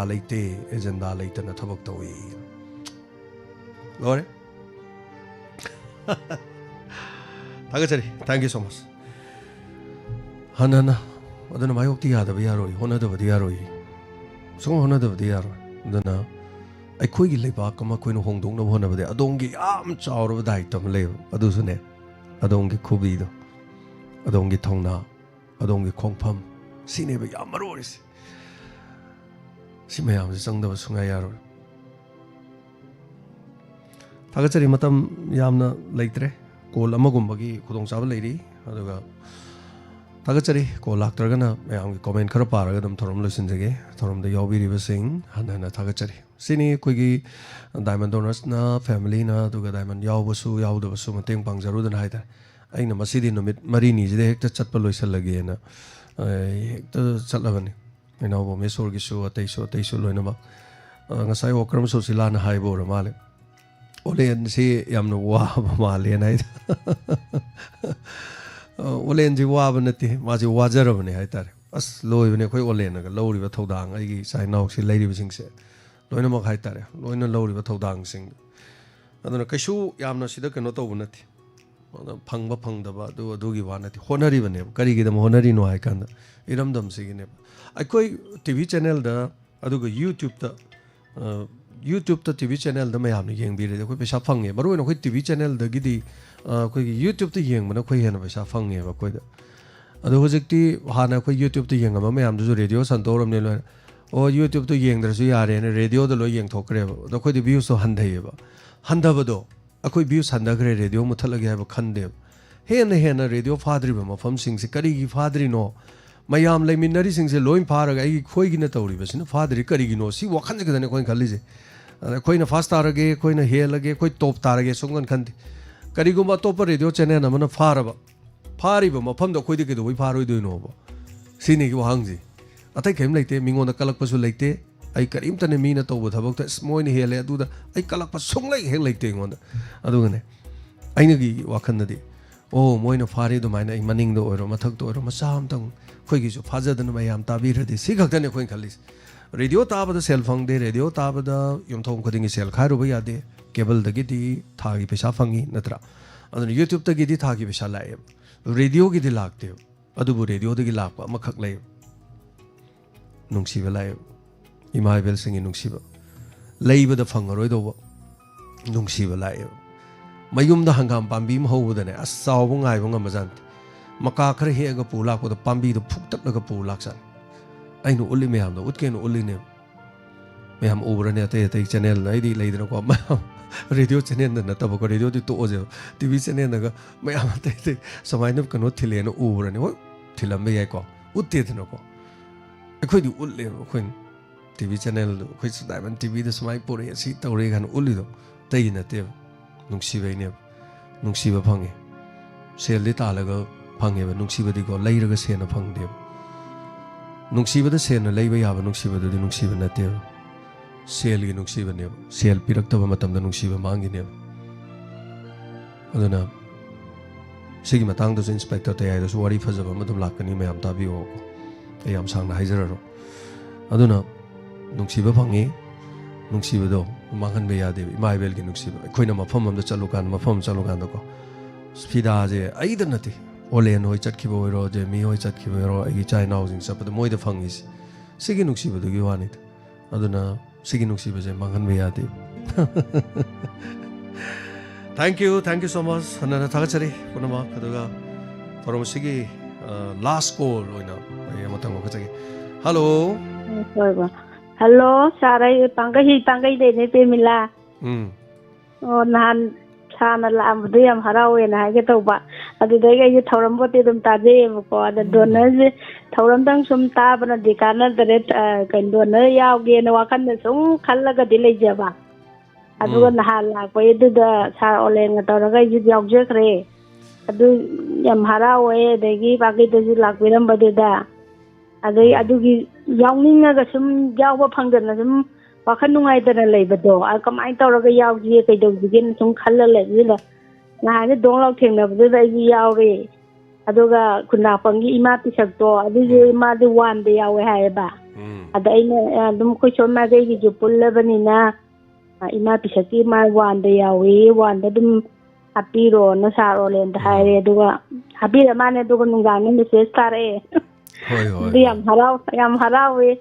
ꯊꯧꯔꯝꯗꯪ ꯇꯥꯕꯅ ꯀꯥꯟꯅꯗꯔꯦ ꯑꯗꯨ ꯌꯥꯝ ꯌꯥꯎꯅꯤꯡꯉꯒꯗꯤ ꯑꯗꯨꯝ ꯂꯩꯖꯕ ꯑꯩ ꯃꯃꯥꯡꯗ ꯑꯃꯗꯤ ꯐꯣꯟꯕꯨꯗꯤ ꯇꯧꯔꯛꯈ꯭ꯔꯦ ꯑꯗꯨꯏ ꯃꯇꯨꯡꯗꯕꯨꯗꯤ ꯑꯗꯨꯝ ꯇꯧꯔꯛꯇꯦ ꯊꯧꯔꯝꯗꯤ ꯑꯩ ꯂꯣꯏ ꯑꯗꯨꯝ ꯇꯥꯖꯩꯌꯦꯕ ꯑꯗ ꯗꯣꯅꯔꯁꯨ ꯌꯥꯎꯅꯤꯡꯉꯒ ꯁꯨꯝ ꯂꯩꯔꯒ ꯀꯃꯥꯏꯅ ꯇꯧꯔꯒ ꯌꯥꯎꯒꯗꯒꯦꯁꯦ ꯈꯜꯂꯒꯗꯤ ꯑꯗꯨꯝ ꯂꯩꯖꯕ ꯑꯗꯨ ꯌꯥꯝ ꯍꯔꯥꯎꯋꯦꯅ ꯍꯥꯏꯖꯔꯛꯄꯅꯤꯗ ꯑꯇꯩ ꯑꯇꯩ ꯍꯥꯏꯕ ꯈꯣꯠꯄ ꯑꯃꯗꯤ ꯍꯩꯖꯗ꯭ꯔꯦ ꯑꯗꯣ ꯀꯩꯅꯣ ꯁꯥꯔ ꯍꯣꯏꯅ ꯂꯥꯏꯠ ꯅꯝꯕ ꯍꯥꯏꯗꯣ ꯑꯃ ꯈꯨꯕꯤ ꯃꯥꯟꯕ ꯑꯃ ꯌꯥꯎꯕꯒꯤꯗꯨꯗ ꯅꯠꯇ꯭ꯔꯣ ꯅꯝꯃꯨ ꯍꯥꯏꯁꯦ ꯍꯣꯏ ꯑꯩꯈꯣꯏꯒꯤ ꯈꯨꯕꯤꯗꯅꯦ ꯃꯊꯛ ꯊꯪꯕ ꯂꯥꯏꯠ ꯊꯥꯔꯒ ꯃꯅꯥꯛꯇ ꯑꯃ ꯂꯩꯕꯗꯣ ꯑꯧ ꯈꯔ ꯈꯨꯕꯤ ꯈꯨꯠ ꯆꯥꯝꯊꯣꯛꯇꯕ ꯃꯥꯟꯕ ꯑꯃ ꯊꯤꯡꯒꯠꯄꯗꯣ ꯑꯗꯨꯏꯗꯨꯗ ꯅꯍꯥꯟꯗꯩ ꯅꯝꯕꯗꯤ ꯍꯧꯈ꯭ꯔꯕꯅꯦ ꯑꯩꯅꯅꯦ ꯑꯩꯈꯣꯏ ꯑꯗꯨꯗ ꯅꯨꯄꯥ ꯑꯃ ꯂꯥꯛꯑꯦꯕꯀꯣ ꯑꯩꯅ ꯅꯣꯏꯒꯤ ꯀꯩꯅꯣ ꯅꯝꯕ ꯍꯥꯏꯁꯦ ꯀꯔꯤꯗꯩꯔꯥꯅ ꯍꯥꯏꯌꯦꯕꯀꯣ ꯃꯥꯅꯦ ꯑꯗꯨꯗꯤ ꯑꯩ ꯑꯝꯇ ꯅꯝꯒꯦ ꯇꯧꯅꯦꯅ ꯍꯥꯏꯕꯗꯒꯤ ꯈꯨꯠꯇꯣ ꯑꯅꯤ ꯁꯨꯕꯅꯤꯀꯣ ꯈꯨꯠꯇꯣ ꯃꯈꯥꯗ ꯌꯨꯡꯊꯕ ꯑꯃ ꯂꯩꯕꯅꯦ ꯑꯗꯨꯗꯗꯤ ꯅꯝꯕꯤꯔꯨꯅꯨ ꯃꯈꯥꯒꯤꯗ ꯅꯠꯇꯕ ꯃꯊꯛꯇ ꯌꯨꯡꯈꯠꯄ ꯑꯍꯥꯟꯕꯩꯗꯣ ꯁꯦ ꯁꯨꯃꯥꯏꯅ ꯇꯧꯕꯗꯣ ꯁꯨꯃꯥꯏꯅ ꯃꯊꯛꯇ ꯊꯥꯡꯒꯠꯄꯗꯨꯗ ꯅꯝꯕꯤꯌꯨ ꯁꯨꯃꯥꯏꯅ ꯇꯧꯕꯗꯨꯗ ꯅꯝꯕꯤꯔꯨꯅꯨꯀꯣ ꯑꯗꯨꯗꯨ ꯅꯝꯃꯗꯤ ꯅꯝꯃꯦ ꯑꯗꯨ ꯅꯝꯕ ꯈꯣꯠꯄꯗ ꯌꯥꯝ ꯍꯥꯏ ꯌꯦꯡꯕꯅ ꯕꯥꯔꯤ ꯑꯃ ꯌꯦꯡꯉ ꯈꯤꯇꯪ ꯅꯝꯃꯦ ꯅꯝꯅꯤꯡꯉ ꯅꯝꯗꯣꯅ ꯌꯥꯝ ꯆꯩꯔꯦ ꯑꯩ ꯑꯃꯨꯛꯇ ꯅꯝꯒꯦ ꯅꯝꯒꯦ ꯇꯥꯛꯄꯤꯔꯝꯃꯨꯕꯅ ꯇꯧꯔꯒꯅꯦ ꯑꯩꯅ ꯑꯣꯖꯥ ꯇꯞꯇꯥꯒꯤ ꯈ꯭ꯋꯥꯏꯗ ꯍꯥꯏꯕꯅꯤꯗ ꯏꯁꯩꯁꯦ ꯇꯥꯅꯤꯡꯉ ꯇꯥꯎ ꯇꯥꯅꯤꯡꯗ ꯇꯣꯛꯑꯣꯅ ꯍꯥꯏꯕꯗꯣ ꯃꯥꯒꯤ ꯈ꯭ꯋꯥꯏꯗꯣ ꯑꯩꯅ ꯁꯨꯃꯥꯏꯅ ꯎꯅꯅꯤꯒꯁꯦ ꯃꯪꯗꯕꯨ ꯃꯪꯉꯨꯗꯦ ꯍꯥꯏꯕ ꯑꯗꯨꯒ ꯏꯅꯦ ꯑꯆꯧꯕꯤꯒꯤ ꯇꯧꯕꯩꯗꯨꯗ ꯂꯥꯛꯀꯅꯤ ꯍꯥꯏꯕꯗꯨꯗ ꯀꯌꯥꯝ ꯍꯔꯥꯎꯋꯦ ꯑꯩꯈꯣꯏꯁꯦ ꯃꯥꯏ ꯆꯥꯛꯀꯁꯦ ꯉꯇꯥ ꯆꯥꯊꯣꯛ ꯉꯥꯏ ꯂꯩꯔꯝꯅꯤ ꯀꯩꯅꯣ ꯃꯣꯏꯗ ꯍꯩꯅꯧ ꯑꯃꯨꯛ ꯆꯥꯏ ꯑꯗꯒꯤ ꯑꯆꯥꯄꯣꯠ ꯑꯃꯨꯛ ꯆꯥꯏ ꯑꯗꯒꯤ ꯂꯥꯛꯃꯟꯗꯗꯅ ꯑꯃꯨꯛ ꯎꯏꯅꯔꯨꯔꯕꯅꯦ ꯑꯩꯈꯣꯏꯈꯩꯁꯦ ꯑꯗ ꯏꯃꯥ ꯄꯤꯁꯛꯀꯗꯣ ꯇꯨꯈꯤꯗꯅ ꯃꯥꯁꯨ ꯄꯨꯡ 10ꯗꯒ ꯂꯥꯛ ꯂꯩꯅꯤꯡꯉꯣꯏ ꯑꯗꯨꯒꯅꯦ ꯂꯣꯏꯁꯤꯜꯂꯛꯄꯩ ꯀꯩꯅꯣ ꯇꯧꯕꯩꯗꯣ ꯃꯌꯨꯝꯗꯩ ꯐꯣꯟ ꯇꯧꯔꯛꯑꯦ ꯀꯥꯏ ꯆꯠꯈ꯭ꯔꯖꯥꯠꯅꯣꯅ ꯈꯜꯂꯕ꯭ꯔꯥ ꯈꯪꯗꯦꯕ ꯑꯩꯅ ꯈꯤꯇꯪ ꯆꯣꯟꯊꯅ ꯂꯥꯛꯀꯦ ꯍꯥꯏꯗꯤ ꯉꯟꯇꯥ ꯂꯥꯛꯁꯜꯂꯝꯅꯤ ꯃꯌꯨꯝꯗ ꯃꯥꯡꯈ꯭ꯔꯦ ꯇꯤꯟꯅꯔꯕ꯭ꯔꯥ ꯈꯪꯗꯦ ꯑꯗꯣ ꯄ꯭ꯔꯦꯃꯤꯂꯥ ꯑꯃꯗꯨꯗꯤ ꯈꯪꯅꯗ꯭ꯔꯣ ꯄ꯭ꯔꯦꯃꯤꯂꯥ ꯑꯃꯗꯣ ꯈꯪꯅꯩꯌꯦ ꯀꯩꯅꯣ ꯃꯥꯏ ꯅꯨꯄꯥꯗꯣ ꯀꯩꯅꯣꯅꯦ ꯁꯤꯕꯥꯏꯅꯦ MPTS ꯃꯅꯨꯡ ꯂꯩꯕꯅꯦ ꯃꯥꯅ ꯌꯨꯝꯅꯥꯡ ꯍꯣꯠꯅꯧꯗꯩꯅꯦꯕ ꯈꯪꯅꯩ ꯇꯤꯟꯅꯩ ꯑꯩꯅꯗꯤ ꯄ꯭ꯔꯦꯃꯤꯂꯥꯗꯕꯅꯦ ꯑꯩꯈꯣꯏ ꯑꯅꯤ ꯃꯥꯟꯅꯔꯦ ꯈꯪꯅꯩ ꯃꯥꯅ ꯑꯣꯖꯥ ꯑꯣꯏꯕꯅꯦ ꯁꯤ ꯀꯩꯅꯣ ꯕꯤꯍꯔꯤꯒꯤꯗ ꯌꯥꯝ ꯅꯨꯡꯉꯥꯏ ꯃꯦꯗꯥꯝ ꯄ꯭ꯔꯦꯃꯤꯂꯥꯁꯨ ꯀꯣꯏꯆꯦꯟ ꯆꯦꯟꯗꯅ ꯅꯍꯥꯟ ꯊꯕꯛ ꯏꯪꯈꯥꯡ ꯇꯧꯕꯒꯤ ꯌꯥꯎꯋꯦ ꯑꯗꯒꯤ ꯑꯩꯈꯣꯏꯒꯤ ꯏꯅꯥꯎ ꯁꯣꯃꯣꯔꯖꯤꯠ ꯀꯣꯏꯆꯦꯟ ꯆꯦꯟꯕꯤꯗꯅ ꯁꯤꯅꯥꯝꯗꯒꯤ ꯍꯥꯏꯇꯥꯔꯦ ꯁꯤꯅꯥꯝꯗꯒꯤ ꯑꯩꯈꯣꯏꯒꯤ ꯏꯅꯥꯎ ꯁꯣꯃꯣꯔꯖꯤꯠꯅꯁꯨ ꯀꯣꯏꯆꯦꯟ ꯆꯦꯟꯕꯤꯗꯅ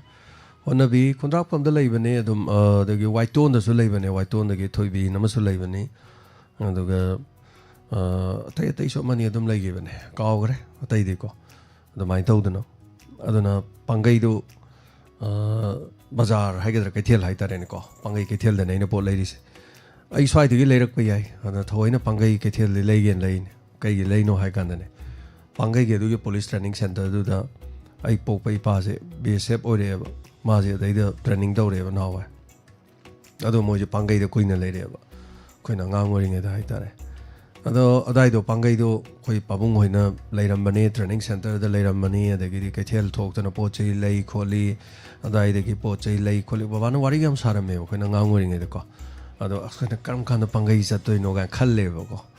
ꯑꯗꯣ ꯁꯨꯝ ꯆꯥꯎꯔꯛꯑꯀꯥꯟꯗꯗꯤ ꯂꯤꯂꯥ ꯆꯠꯄ ꯏꯁꯩ ꯆꯠꯄ ꯇꯧꯔꯀꯥꯟꯗ ꯄꯥꯡꯒꯩꯗꯣ ꯐꯥꯎꯔ ꯆꯠꯄꯗ ꯑꯗꯨꯝ ꯄꯨꯛꯅꯤꯡꯗ ꯁ꯭ꯋꯥꯏ ꯂꯥꯎꯋꯦ ꯄꯥꯡꯒꯩ ꯁ꯭ꯋꯥꯏꯁꯦ ꯎꯕꯁꯦ ꯀꯩꯒꯤꯅꯣ ꯍꯥꯏ ꯀꯥꯟꯗ ꯉꯁꯥꯏꯒꯤ ꯄꯥꯕꯨꯡꯗꯣ ꯅꯨꯡꯁꯤꯕꯅꯤꯅꯀꯣ ꯑꯗꯨꯅ ꯄꯥꯡꯒꯩꯒꯤ ꯑꯗꯨꯋꯥꯏꯒꯤ ꯍꯦꯛ ꯄꯜꯂꯛꯄꯗ ꯅꯨꯡꯁꯤ ꯑꯗꯨꯅ ꯄꯥꯡꯒꯩ ꯀꯩꯊꯦꯜꯗꯩ ꯄꯣꯠ ꯂꯩꯒꯦꯅ ꯑꯗꯨꯅ ꯁꯨꯃꯥꯏꯅ ꯄꯣꯠꯁꯦ ꯂꯩꯖꯕꯅꯤ ꯑꯗꯨꯒ ꯏꯃꯥꯒꯤꯗꯃꯛ ꯍꯥꯏꯇꯥꯔꯦ ꯄꯨꯝꯅꯃꯛ ꯃꯥꯒꯤ ꯃꯇꯝ ꯈꯔ ꯑꯗꯨꯝ ꯃꯆꯤꯟ ꯃꯣꯏꯒꯤ ꯃꯃꯥ ꯃꯆꯥ ꯃꯣꯏꯅꯤꯅ ꯆꯥꯖꯕꯗꯗꯤ ꯑꯗꯨꯝ ꯌꯥꯝ ꯀꯨꯏꯅ ꯆꯠꯂꯅꯤ ꯑꯗꯨꯅ ꯃꯐꯝꯗꯨꯗꯒꯤ ꯃꯦꯗꯥꯝ ꯄ꯭ꯔꯦꯃꯤꯂꯥꯁꯨ ꯌꯥꯎꯔꯦ ꯑꯗꯨꯒ ꯑꯇꯩ ꯑꯇꯩ ꯂꯩꯕꯤꯔꯝꯃꯁꯨ ꯊꯥꯒꯠꯆꯔꯤ ꯄꯨꯝꯅꯃꯛ ꯃꯇꯦꯡ ꯄꯥꯡꯕꯤꯔꯛꯄꯁꯤꯡ ꯑꯗꯨꯅ ꯂꯣꯏꯅ ꯊꯥꯒꯠꯆꯔꯤ ꯀꯣꯜ ꯂꯥꯛꯏ ꯍꯧꯖꯤꯛꯇꯤ ꯀꯣꯜ ꯂꯥꯛꯄꯒꯤ ꯃꯇꯝ ꯍꯦꯜꯂꯦ ꯋꯥꯔꯧꯕꯤꯕ ꯌꯥꯗꯦ ꯀꯣꯜ ꯂꯧꯈꯠꯆꯕꯒꯤ ꯃꯇꯝꯗꯣ ꯍꯦꯜꯂꯦ ꯑꯗꯨꯅ ꯑꯃꯨꯛ ꯀꯣꯟꯅ ꯀꯣꯜ ꯇꯧꯕꯤꯔꯣ ꯍꯥꯏꯕ ꯋꯥꯐꯝꯁꯦ ꯊꯝꯖꯒꯦ ꯑꯁꯤꯒꯤꯗꯤ ꯀꯣꯜ ꯇꯧꯕꯒꯤ ꯇꯥꯟꯖꯥ ꯃꯇꯝ ꯂꯣꯏꯔꯦ ꯍꯥꯏꯕ ꯋꯥꯐꯝꯁꯦ ꯊꯝꯖꯔꯀꯥꯟꯗ ꯑꯗꯨꯅ ꯄꯨꯝꯅꯃꯛ ꯉꯝꯖꯔꯤꯕꯁꯤ ꯃꯤꯌꯥꯝ ꯄꯨꯝꯅꯃꯛꯅ ꯉꯝꯍꯟꯕꯤꯕꯅꯤ ꯑꯩꯈꯣꯏꯒꯤ ꯂꯩꯕꯤꯔꯤꯕ ꯃꯤꯌꯥꯝ ꯄꯨꯝꯅꯃꯛꯅ ꯉꯝꯍꯟꯖꯕꯅꯤ ꯃꯁꯤ ꯄꯨꯝꯅꯃꯛ ꯍꯟꯅ ꯊꯥꯒꯠꯆꯔꯤ ꯑꯩꯈꯣꯏ ꯃꯦꯝꯕꯔ ꯈꯨꯗꯤꯡꯃꯛꯅ ꯑꯗꯨꯅ ꯑꯩꯈꯣꯏ ꯃꯁꯦꯟ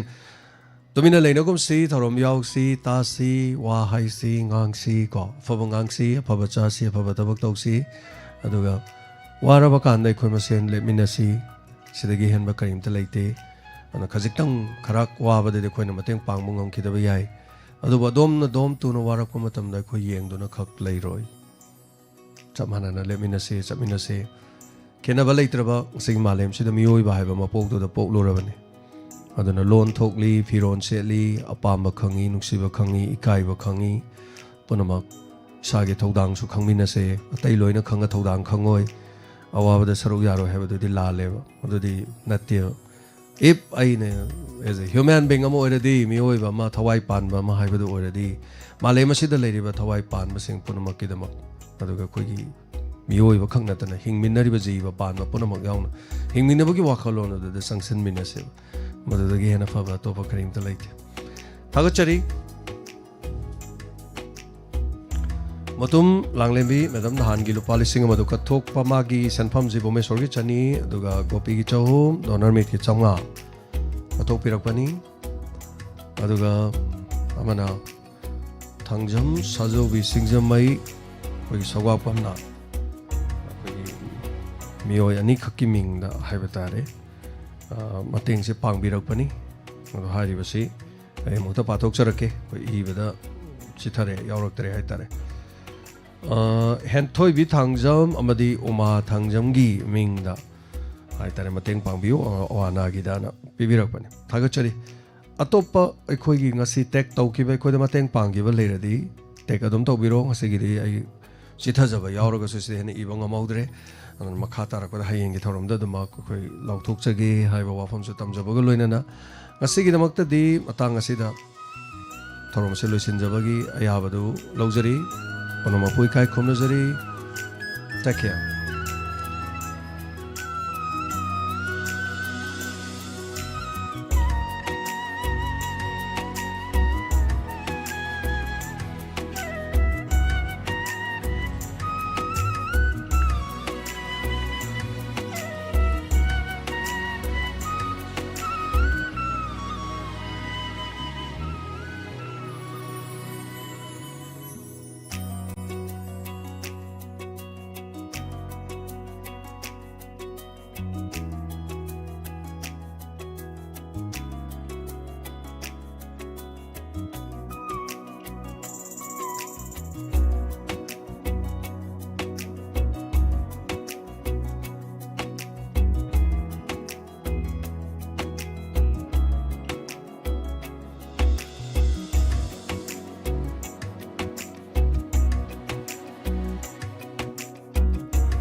ꯃꯃꯥ ꯃꯄꯥꯅ ꯃꯆꯥꯁꯤꯡꯕꯨ ꯀ꯭ꯂꯥꯁ 12 ꯂꯣꯏꯔꯕ ꯃꯇꯨꯡꯗ ꯀꯗꯥꯏꯗ ꯇꯝꯒꯗꯒꯦ ꯍꯥꯏꯕꯁꯤ ꯆꯃꯝꯅꯗꯨꯅ ꯑꯗꯨꯃꯛ ꯂꯩꯔꯤ ꯑꯗꯨꯕꯨ ꯃꯗꯨꯒꯤꯗꯃꯛꯇ ꯁꯣꯂꯨꯁꯟ ꯂꯩꯖꯔꯤ ꯌꯥꯝꯅ ꯅꯤꯡꯊꯤꯖꯅ ꯄ꯭ꯔꯣꯄꯔ ꯀꯥꯎꯟꯁꯦꯂꯤꯡ ꯑꯃꯗꯤ ꯑꯦꯗꯚꯥꯏꯁ ꯀꯌꯥꯒ ꯂꯣꯏꯅꯅ ꯇꯣꯉꯥꯟ-ꯇꯣꯉꯥꯟꯕ ꯗꯤꯖꯥꯌꯔ ꯑꯣꯏꯔꯕ ꯀꯣꯔꯁꯁꯤꯡ ꯑꯃꯗꯤ ꯁ꯭ꯀꯣꯂꯔꯁꯤꯞꯀꯤ ꯈꯨꯗꯣꯡꯆꯥꯕ ꯐꯪꯕ ꯌꯥꯔꯕ ꯑꯗꯣꯝ ꯏꯃꯨꯡ ꯃꯅꯨꯡꯒꯤ ꯃꯍꯩ ꯇꯝꯂꯤꯕ ꯁꯥꯇ꯭ꯔ-ꯁꯥꯇ꯭ꯔꯤꯁꯤꯡꯒꯤ ꯍꯦꯟꯅ ꯈꯨꯗꯣꯡꯆꯥꯅꯅꯕꯒꯤꯗꯃꯛ ꯀꯩꯁꯥꯝꯄꯥꯠ ꯖꯪꯁꯟꯗ ꯗꯤꯂꯤꯞ ꯀꯟꯁꯜꯇꯦꯟꯠ ꯅꯤꯌꯔ ꯌꯝꯃꯤ ꯂꯦꯟ ꯔꯦꯁꯇꯨꯔꯦꯟꯠ ꯇꯣꯉꯥꯟ-ꯇꯣꯉꯥꯟꯕ ꯀꯣꯔꯁ ꯀꯌꯥꯁꯨ ꯑꯣꯐꯔ ꯇꯧꯖꯔꯤ ꯃꯗꯨꯗꯤ MBBS, BDS, MD, MS in India ꯂꯣꯏꯅꯅ MBBS aboard Kazakhstan, Kyrgyzstan, Vietnam amadi Russia ꯑꯇꯣꯞꯄ ꯀꯣꯔꯁꯁꯤꯡ ꯈꯔ ꯄꯜꯂꯕꯗ MTech, BTech, BBA, MBA, Nursing, Aviation and Allied Science ꯍꯥꯏꯔꯤꯕꯁꯤꯡ ꯑꯁꯤ ꯗꯦꯜꯂꯤ, ꯄꯟꯖꯥꯕ, ꯆꯥꯟꯗꯤꯒꯔ, ꯕꯦꯡꯒꯂꯣꯔ, ꯍꯥꯏꯗ꯭ꯔꯕꯥꯗ, ꯆꯦꯟꯅꯥꯏ, ꯒꯨꯖꯔꯥꯠ, ꯁꯤꯛꯀꯤꯝ, ꯒꯧꯍꯥꯇꯤ ꯄꯟꯖꯔꯤꯕ ꯀꯣꯔꯁꯁꯤꯡ ꯑꯁꯤꯗ ꯇꯣꯉꯥꯟ-ꯇꯣꯉꯥꯟꯕ ꯃꯐꯝꯁꯤꯡꯗ ꯃꯍꯩ ꯇꯝꯕꯒꯤ ꯈꯨꯗꯣꯡꯆꯥꯕꯗꯨ ꯂꯩꯖꯔꯤ ꯑꯀꯨꯞꯄ ꯃꯔꯣꯜꯒꯤꯗꯃꯛ ꯀꯣꯜ ꯇꯧꯕꯤꯌꯨ 9030493677 ꯑꯃꯨꯛ ꯍꯟꯅ 9030493677 7777 Kaisampat Junction da leiriba Dilip Consultel ga amuktang unabiduna adom adom ge 12 pass toruba isa singidama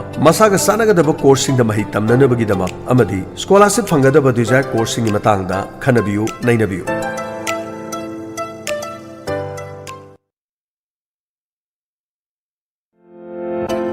Nungairaba Paujel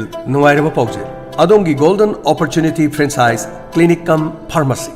Physiotherapy Ayurveda Homeopathy Veterinary Hangning Labadi Golden Opportunity Leraba Franchise of Physiotherapy Medicine Company Product Outlet Patient Care cum Lab Technician Pharmacy Yauraba Clinic cum Pharmacy Natraga Course Hena Tamning Singidama Bachelor of Physiotherapy Diploma in Ayurveda Pharmacy Diploma in Homeopathy Pharmacy Diploma in Veterinary Pharmacy Panjari Singasi Class 10 Amadi 12 Pass Toruba Singna Tambiba Yagan Amadi Application Form Thaba Haujari Form Pam Singdi Mahi Kanchipur or Mahi Thobal Bazar Wangmataba near Axis Bank Akopa Marulidama 9366 822 522 Amukana 9366 822 522 da call Tobiu Natraga Office Matamda Laktuna Unabiba Yagani